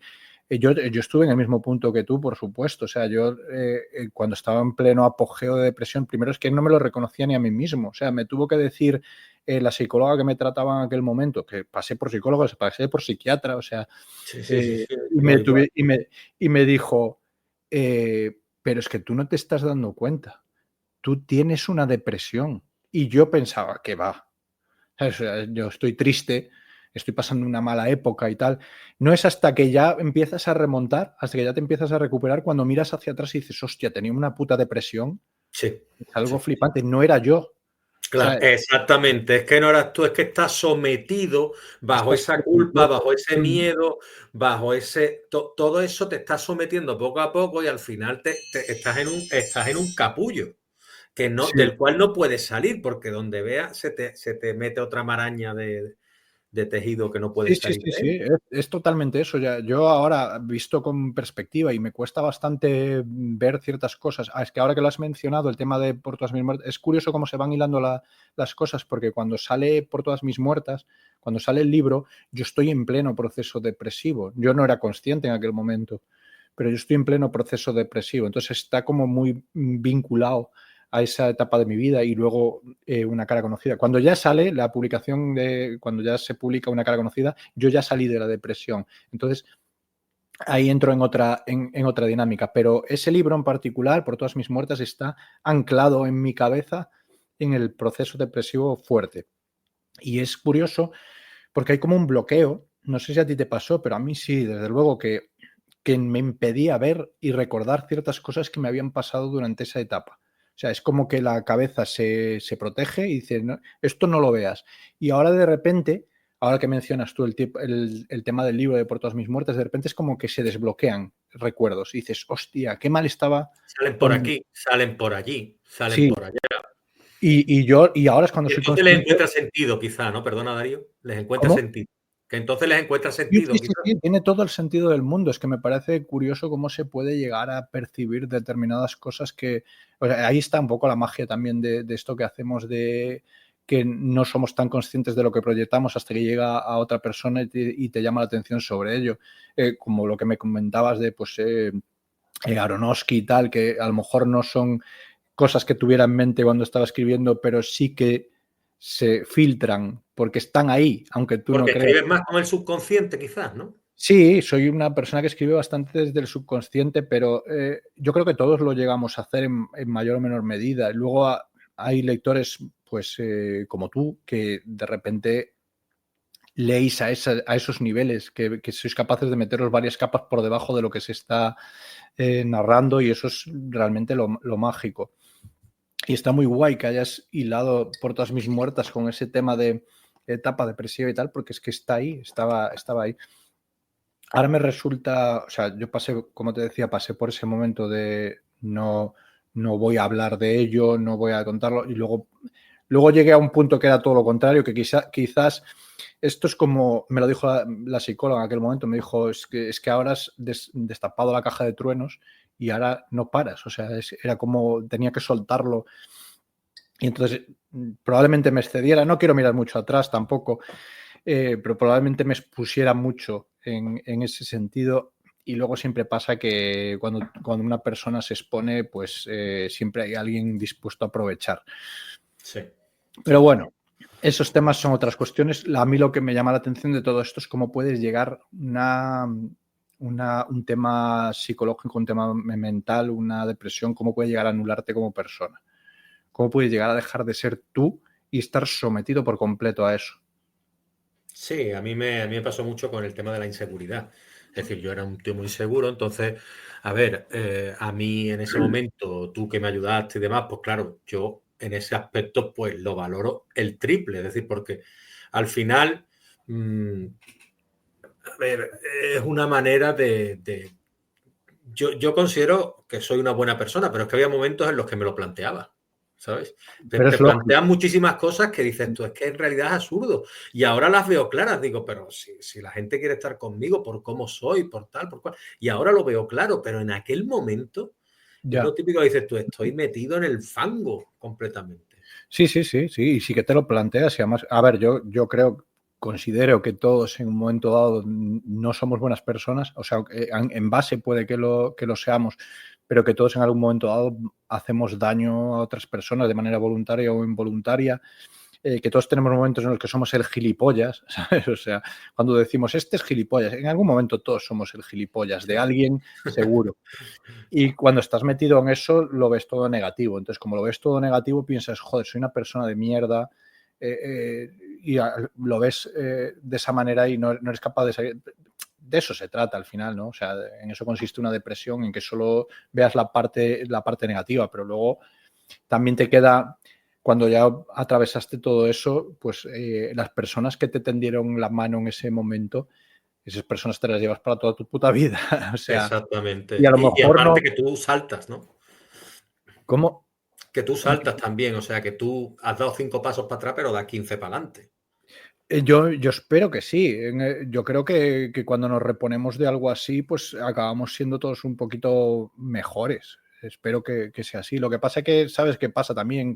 Que una vez que atravesaste eso, te quedas siempre como con el temor de estar en una cuerda floja que en cualquier momento puedes caer otra vez de ese lado. Yo no sé si a ti te pasa, pero a mí desde luego Sí. que sí, que me quedó el temor. Lo que pasa es que eso en cierto modo también me refuerza, porque cuando veo y cuando ahora detecto, porque ahora sí soy capaz de detectar eh, ciertos síntomas de que eso puede estar viniendo de nuevo, entonces entro en pie de guerra. Digo, ahora no me pillas de nuevas, ahora no me Te vas a sacar. pone, te Claro, pone de guardia. Claro. sacas los puños y dices, ahora conmigo, yo ya pude antes conmigo no te Claro. metas. Perfecto. Hay dos temitas que quiero tratar antes de cerrar la entrevista porque Sí, estoy muy a gusto y yo también. demasiado, demasiado a gusto. Y claro, tan a gusto no se puede estar. Entonces, yo quiero tratar el tema de las redes sociales. ¿Cómo te influyeron a ti las redes sociales en ese momento de tu vida? ¿O cómo ves tú las redes sociales? Si te han ayudado, si no, como herramienta, cómo Sí. debe utilizarla una persona que escriba, las distracciones. Analízamelo un poquito como tú analizas las cosas, que me gusta mucho. Esos puntos de vista que da como mazazos y quiero que en unos minutos me lo explique y me deje a mí satisfecho. A ver, lo intento. A mí las redes sociales me dieron mucho, pero también me quitaron. O sea, yo pienso que a todos un poco en mayor o menor medida me dieron mucho en el sentido de que probablemente no habría llegado hasta hasta ciertos lugares de no haber sido por el contacto con. Al final, forjarse una carrera literaria también tiene mucho de los contactos que haces, las personas con las que hablas. Por eso yo soy muy, lo que decías tú antes, de tender la mano. A mí no me cuesta nada tender la mano porque me hubiera gustado mucho que me la tendieran cuando empezaba. Y a veces se complica, porque como cualquier otro sector, este es muy competitivo. Absurdamente competitivo, porque ya me dirás, una persona que lee un libro tuyo no va a leer solo libros tuyos, va a leer libros tuyos de este, de otro, de tal. Y a mí por eso me encanta decir, pues, si en un momento dado escribes una novela y a mí me gusta decirle a la gente, hostia, Leo acaba de escribir una novela de puta madre, léetela, no me cuesta nada. Entonces, en ese sentido me dio mucho.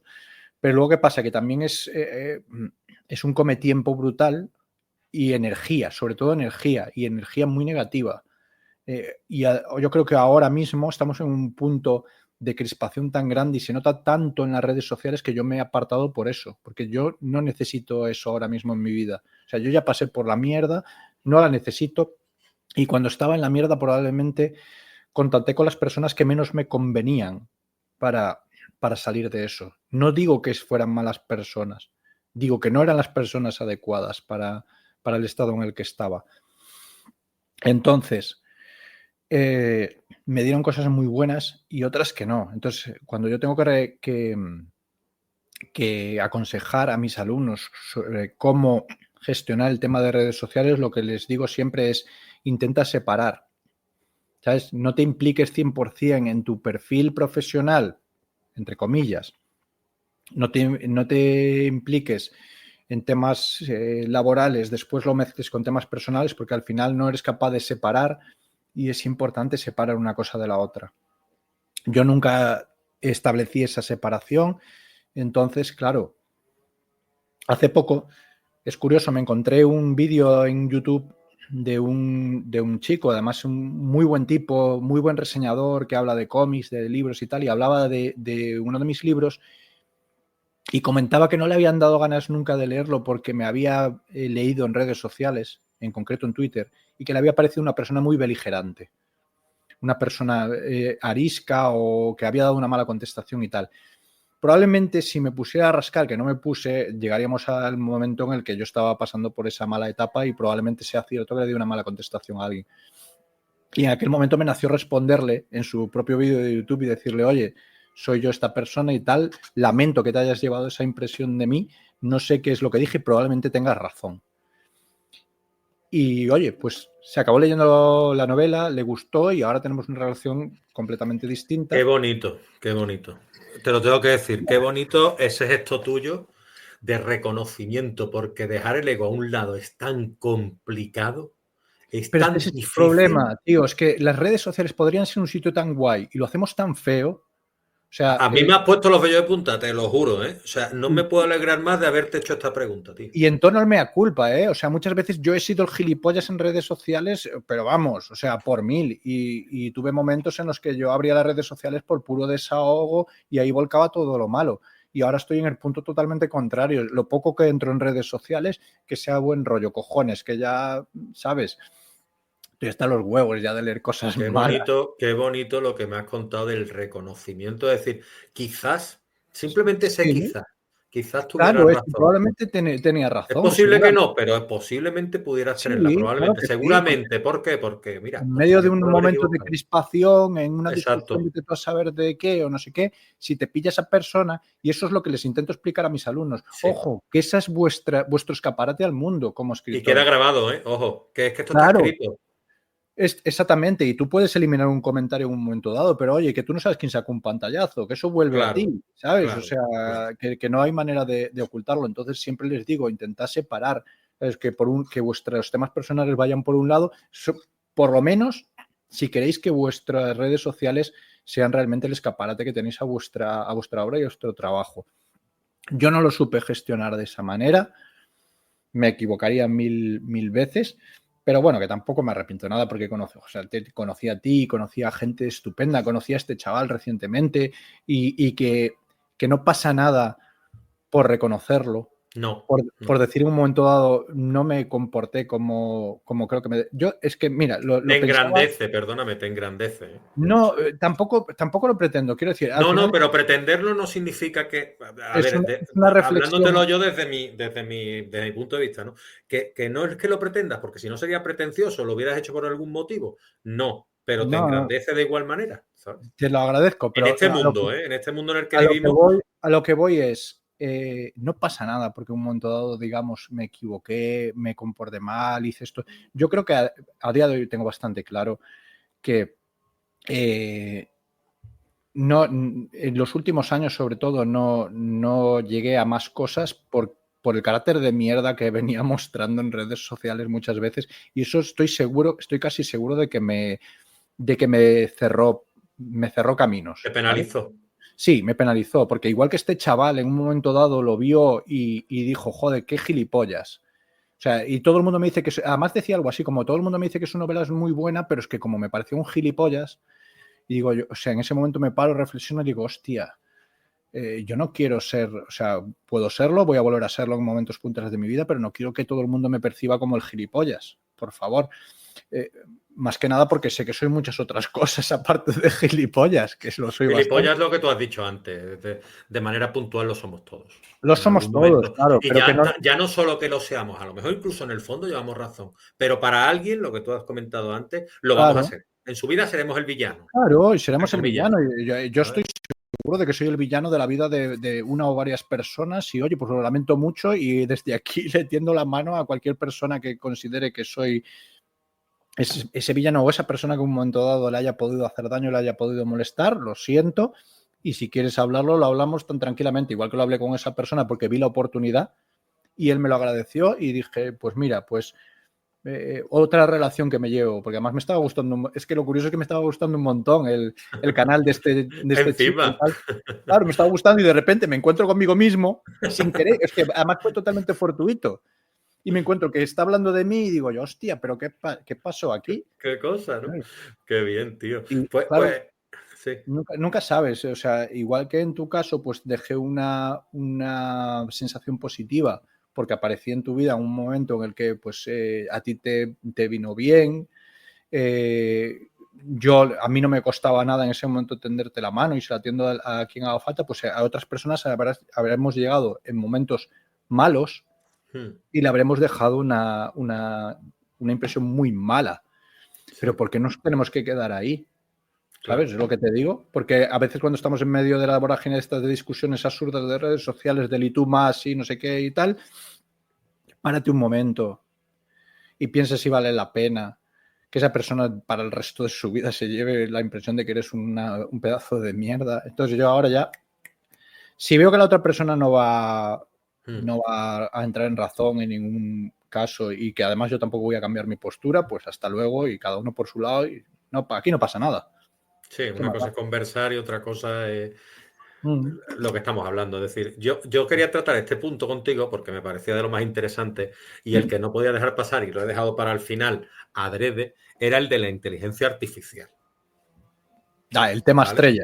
El tema estrella del momento, que yo quiero que tú me digas tu opinión y que me digas qué proyección crees que pueda llegar a tener la inteligencia artificial, porque ahora leí justamente esta mañana que me venía como anillo al dedo la información para poder tramitarla contigo y hablarla, que era la del hipnocracia, que es la obra del filósofo chino Jiang Sí, Wei-chun, resultó ser que no existe. que no existe. Que es Resultó una ser invención de un autor italiano, a ver, Andrea Colamedici, que es un sí, filósofo, si no me equivoco, junto a dos plataformas IA, y que creo que supone un antes y un después en el mundo literario, en el mundo casi del fake, ¿no? sí, porque realmente es un libro que tuvo un éxito arrollador y que además llevó a que muchísimas personas escribieran sobre él y que yo incluso leía a una persona que es filósofo de profesión diciendo me da igual que sea una inteligencia artificial porque la teoría que expone filosófica tiene toda la lógica del mundo. Entonces me da igual que sea una inteligencia artificial. Entonces aquí se abre un debate inmenso que no vamos a poder abarcar ni tú ni yo ahora mismo en una charla distendida, pero desde luego lo que sí que tengo claro a día de hoy es que esto ya no lo frena nadie, ¿sabes? Que esto ya es imparable, o sea que tenemos inteligencia artificial, cuando abrimos el móvil vamos a responder un WhatsApp, aparece ahí, que la puedes tocar hasta sin querer, el icono el circulito, que cuando haces una búsqueda en Google la primera respuesta te la da una inteligencia artificial, que se están haciendo trabajos a través de inteligencia artificial, que se están escribiendo libros a través de inteligencia artificial, se están doblando películas y series a través de inteligencia artificial y que en muchos casos es difícil, por no decir imposible, distinguirlos de una obra humana. Entonces, ¿qué pasa con esto? Yo creo que al final hay que apelar a nuestro sentido común y ser muy conscientes de lo que hacemos. O sea, nosotros mismos estamos alimentando la inteligencia artificial y yo ahí entro en mea culpa en el sentido de yo trasteo con ella porque necesitamos conocerlo porque está ahí, ¿vale? Y a nivel de trabajo yo necesito conocerla porque para poder combatir ciertas prácticas que no deberían darse en entornos docentes, necesito conocerla muy bien para detectarla. Ya, aparte de que tenemos sistemas de detección, que eso ya es una cuestión a nivel de academia donde trabajo, tenemos nuestros sistemas de detección para que los alumnos en un momento dado no se pasen con el uso. Vamos a tener que alcanzar un equilibrio, o sea, un uso razonable, un uso sensato de la inteligencia artificial. Lo que no tiene ningún puto sentido, porque no lo tiene, es que tú, si quieres escribir y publicar un libro, lo hagas con una inteligencia artificial, porque no es tu libro. No es tu libro, es el libro de muchas otras personas. Es que no es el libro ni de la inteligencia artificial, porque no es una inteligencia, no es un ente creativo, no crea nada. Yo siempre digo que hace tortillas. Coge los ingredientes de otras personas y se hace una tortilla y te la da. y la tortilla quedará de puta madre y estará muy rica, pero no hiciste tú esa tortilla, tío. O sea, pero es que hay que asimilarlo. Es decir, yo, por ejemplo, experimento con inteligencia artificial para poner música, voz a mis poemas y cosas de estas. y Pero está yo lo estupendo. reconozco, yo pongo, oye, la letra es mía, la música y la voz la está poniendo una inteligencia artificial que ha combinado 2.500 millones de voces y Ahí estamos. 2.500 millones de música, y esta es la que yo buscaba. Y me he tirado Exactamente. buscando y combinando y tal, poniendo prompts, pues Pero durante 7, sé 8, 10 horas, pero consciente. sé A que no ver, es mía. claro, pero es que además hay un uso responsable de inteligencia artificial que no tiene por qué estar mal. Quiero decir, yo sí tengo una idea muy clara de algo que quiero escribir, de una historia y tal, pero yo soy, por ejemplo, yo soy de tendencia caótica. De momento no he escrito nada apoyado en inteligencia artificial, pero sí que hice mis test en el sentido de, le voy a dar una serie de ideas que yo tengo para a ver si puedo organizar. Y como organizador de ideas es fantástico, porque Exacto. te puede dar un esquema de todo eso que tienes en mente y que no has sabido ordenar, y te lo da ordenado y luego tira millas y escribe tú. Lo que no le puedes es decir, mira, escríbeme el capítulo. Joder, tío, haz lo mínimo. O sea, Como, como herramienta, yo creo que es de categoría. Es decir, yo lo consideraba, yo lo hablaba con un amigo mío, con Sebastián G. Sancho, que también escribe, y digo, mira, yo esto no lo veo porque, a ver, no lo veo, que yo creo que en el futuro a lo mejor te dirán, esto está escrito por inteligencia artificial, a lo mejor tiene una estantería. No lo sé, lo desconozco. Esto está escrito con tal humano y con tal inteligencia artificial, lo desconozco. Y esto está escrito por personas. Yo no creo que a la emoción que, por ejemplo, tus obras puedan llegar a calar en el lector o cualquier otra persona, digámoslo así, gente humana, es decir, chicas, chicos, cale del mismo modo que si está creado por una inteligencia artificial, porque yo esas emociones no pienso, ¿no? las tiene vividas. No las tiene Claro, vividas. Y no puedes tú empatizar de ese modo con esa. Te puede combinar una serie de ideas que diga tú, qué idea más chula. Pero la claro. creación de los personajes, complejidad, etcétera, te va a coger un cóctel y te va a decir, esto funciona, vale, sí, pero al final no deja de ser un Terminator.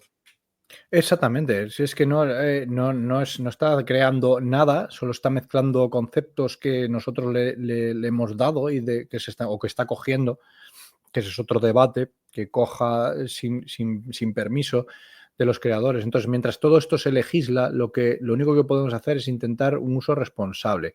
Y como Sí. herramienta es fantástica, como herramienta puede tener muchísimos usos, te puede ayudar, pero tomarla como eso, como un apoyo. O sea, no puede crear por ti. O sea, yo estoy seguro de que puede hacer una imitación más o menos razonable de lo que yo, de un párrafo ha escrito estilo Darío Vilas. Estoy seguro de que si tú le nutres con varias obras mías, es capaz de hacer un párrafo que apenas lo diferencies.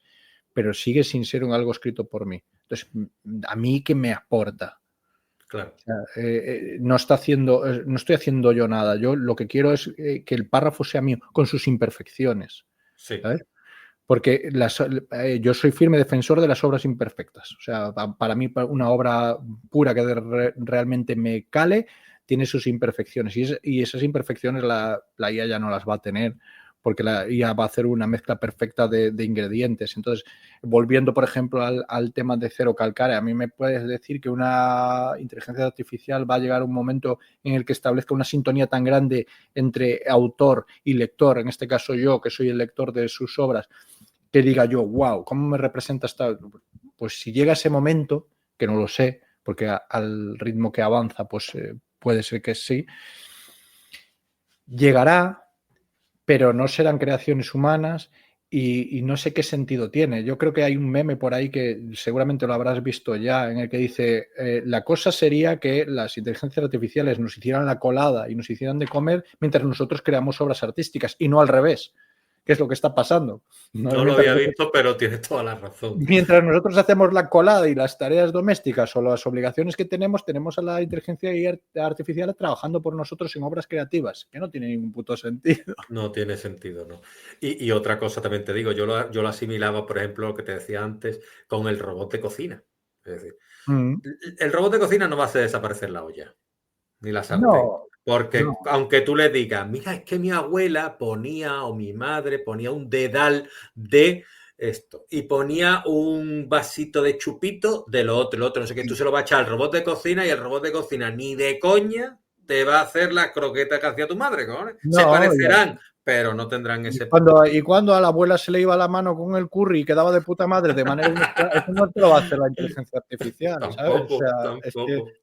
hay ese puntito de imperfección que te decía antes que al final nos otorga el encanto que tenemos como especie, que es que somos imperfectos y esas imperfecciones se tienen que trasladar. El que quiera utilizarla para escribir, para lucrarse, pues mira, ¿qué quieres que te diga? Que todos tenemos que vivir, ¿sabes? O sea, y si en un momento dado una persona se da cuenta de que puede sacarle un cierto rendimiento económico, adelante con ello, ¿sabes? O sea, no seré yo quien cuestione Sí, la éticamente. ética de cada uno, claro. Ahora, yo, desde luego, puedo llegar a utilizarla en un momento dado como herramienta de apoyo para determinadas cosas, igual que utilizo un Word o igual que puedo utilizar, igual que probé Scrivener en su momento, Sí, que sí. es la herramienta más completa para escritores que puede existir. Sí. ¿Me estás diciendo que escribo menos por utilizar Scrivener? No, o sea, escribo lo mismo. Pues lo mismo me puedo apoyar en un momento dado en una inteligencia artificial. Lo que no voy a hacer es que me escriba la obra. Claro, normal, Eso no. normal. Si no, ya no ofrezco yo nada. O sea, Sí. Y con esto yo voy a cerrar, si me lo permites tú, si no tienes por nada que supuesto. decir más, por supuesto, porque ya a mí, yo ya creo que hemos llegado a un punto en el que hemos hablado de multitud de temas y siempre me gusta dejar una ventana abierta para hablar de más temas en el futuro. Cuando quieras. O sea, yo Pero creo que si sí. tú, si tú Es quieres decir evidente algo, que he estado comodísimo, que hemos hablado de cosas que ni siquiera había hablado hasta ahora y te lo agradezco un montón que me hayas dado ese espacio porque además es que me apetecía tener donde explayarme y donde poder desarrollar ciertas ideas sin límites y esto es lo que hablábamos antes de empezar de bueno, pues no vamos a ponernos una hora límite, vamos a hablar de las cosas sino que no se nos quede nada. De momento no se me ha quedado de nada. Te lo agradezco perfecto. un montón, pero encantado y vuelvo cuando tú me invites, por Tú supuesto. cuando tú quieras, esta es tu casa, tú lo sabes. Mi casa es tu casa, estás invitado a mi casa aquí también, no mi casa virtual, ya te lo dije en su momento. Y a ver, si no, yo Perfecto. paso por Galicia y me coge por allí también cerquita, por lo menos nos Claro que sí. conocemos Y nos y nos vamos a damos un tomar abrazo fuerte y nos tomamos algo. unos ¿Vale? buenos bocatas de jamón asado. Lo que tú quieras. Yo como de todo, como se suele decir. Y nada, ha sido un verdadero placer conversar contigo. Yo te lo agradezco enormemente y sobre todo la humildad que te caracteriza, esa honestidad que te viste y de la cual, ya te digo, hoy te has abierto un canal y yo me alegro un montón porque para eso está esto, tío. Para echar un buen rato, para charlar de nuestras cosas y compartir el tiempo y experiencias entre nosotros. Y, Para eso estamos. Así que nada, y lo cuando quieras, último, Leo. que invito mucho a la audiencia a adentrarse en tu obra, porque es una Eso delicia. sí, a ver, que de verdad que soy el puñetero peor comercial de mí mismo del mundo, que nunca Véndete, véndete ahora. insisto en ello, pero concho, sí, leedme y ahora que vamos a sacar en nada, sale la oración del sepulturero ya reedición de Apache Libros para que tenga Bueno, ya una estética parecida y después una cara conocida en esa edición que ya que va a arriesgarse la editorial a hacer algo tan insólito como darle una nueva oportunidad y relanzar una novela como si nunca se hubiera lanzado la primera edición, invito a que la lean y que descubran a ver si es verdad que hay algo especial ahí en esa novela. pues nada, Darío, yo un besito fuerte, espero que te llegue y nada, que me alegro verte también con esa sonrisa y como te veo, ¿vale? Venga, un fuerte abrazo, Cuídate, un Leo. abrazo, venga, para adelante, hasta luego.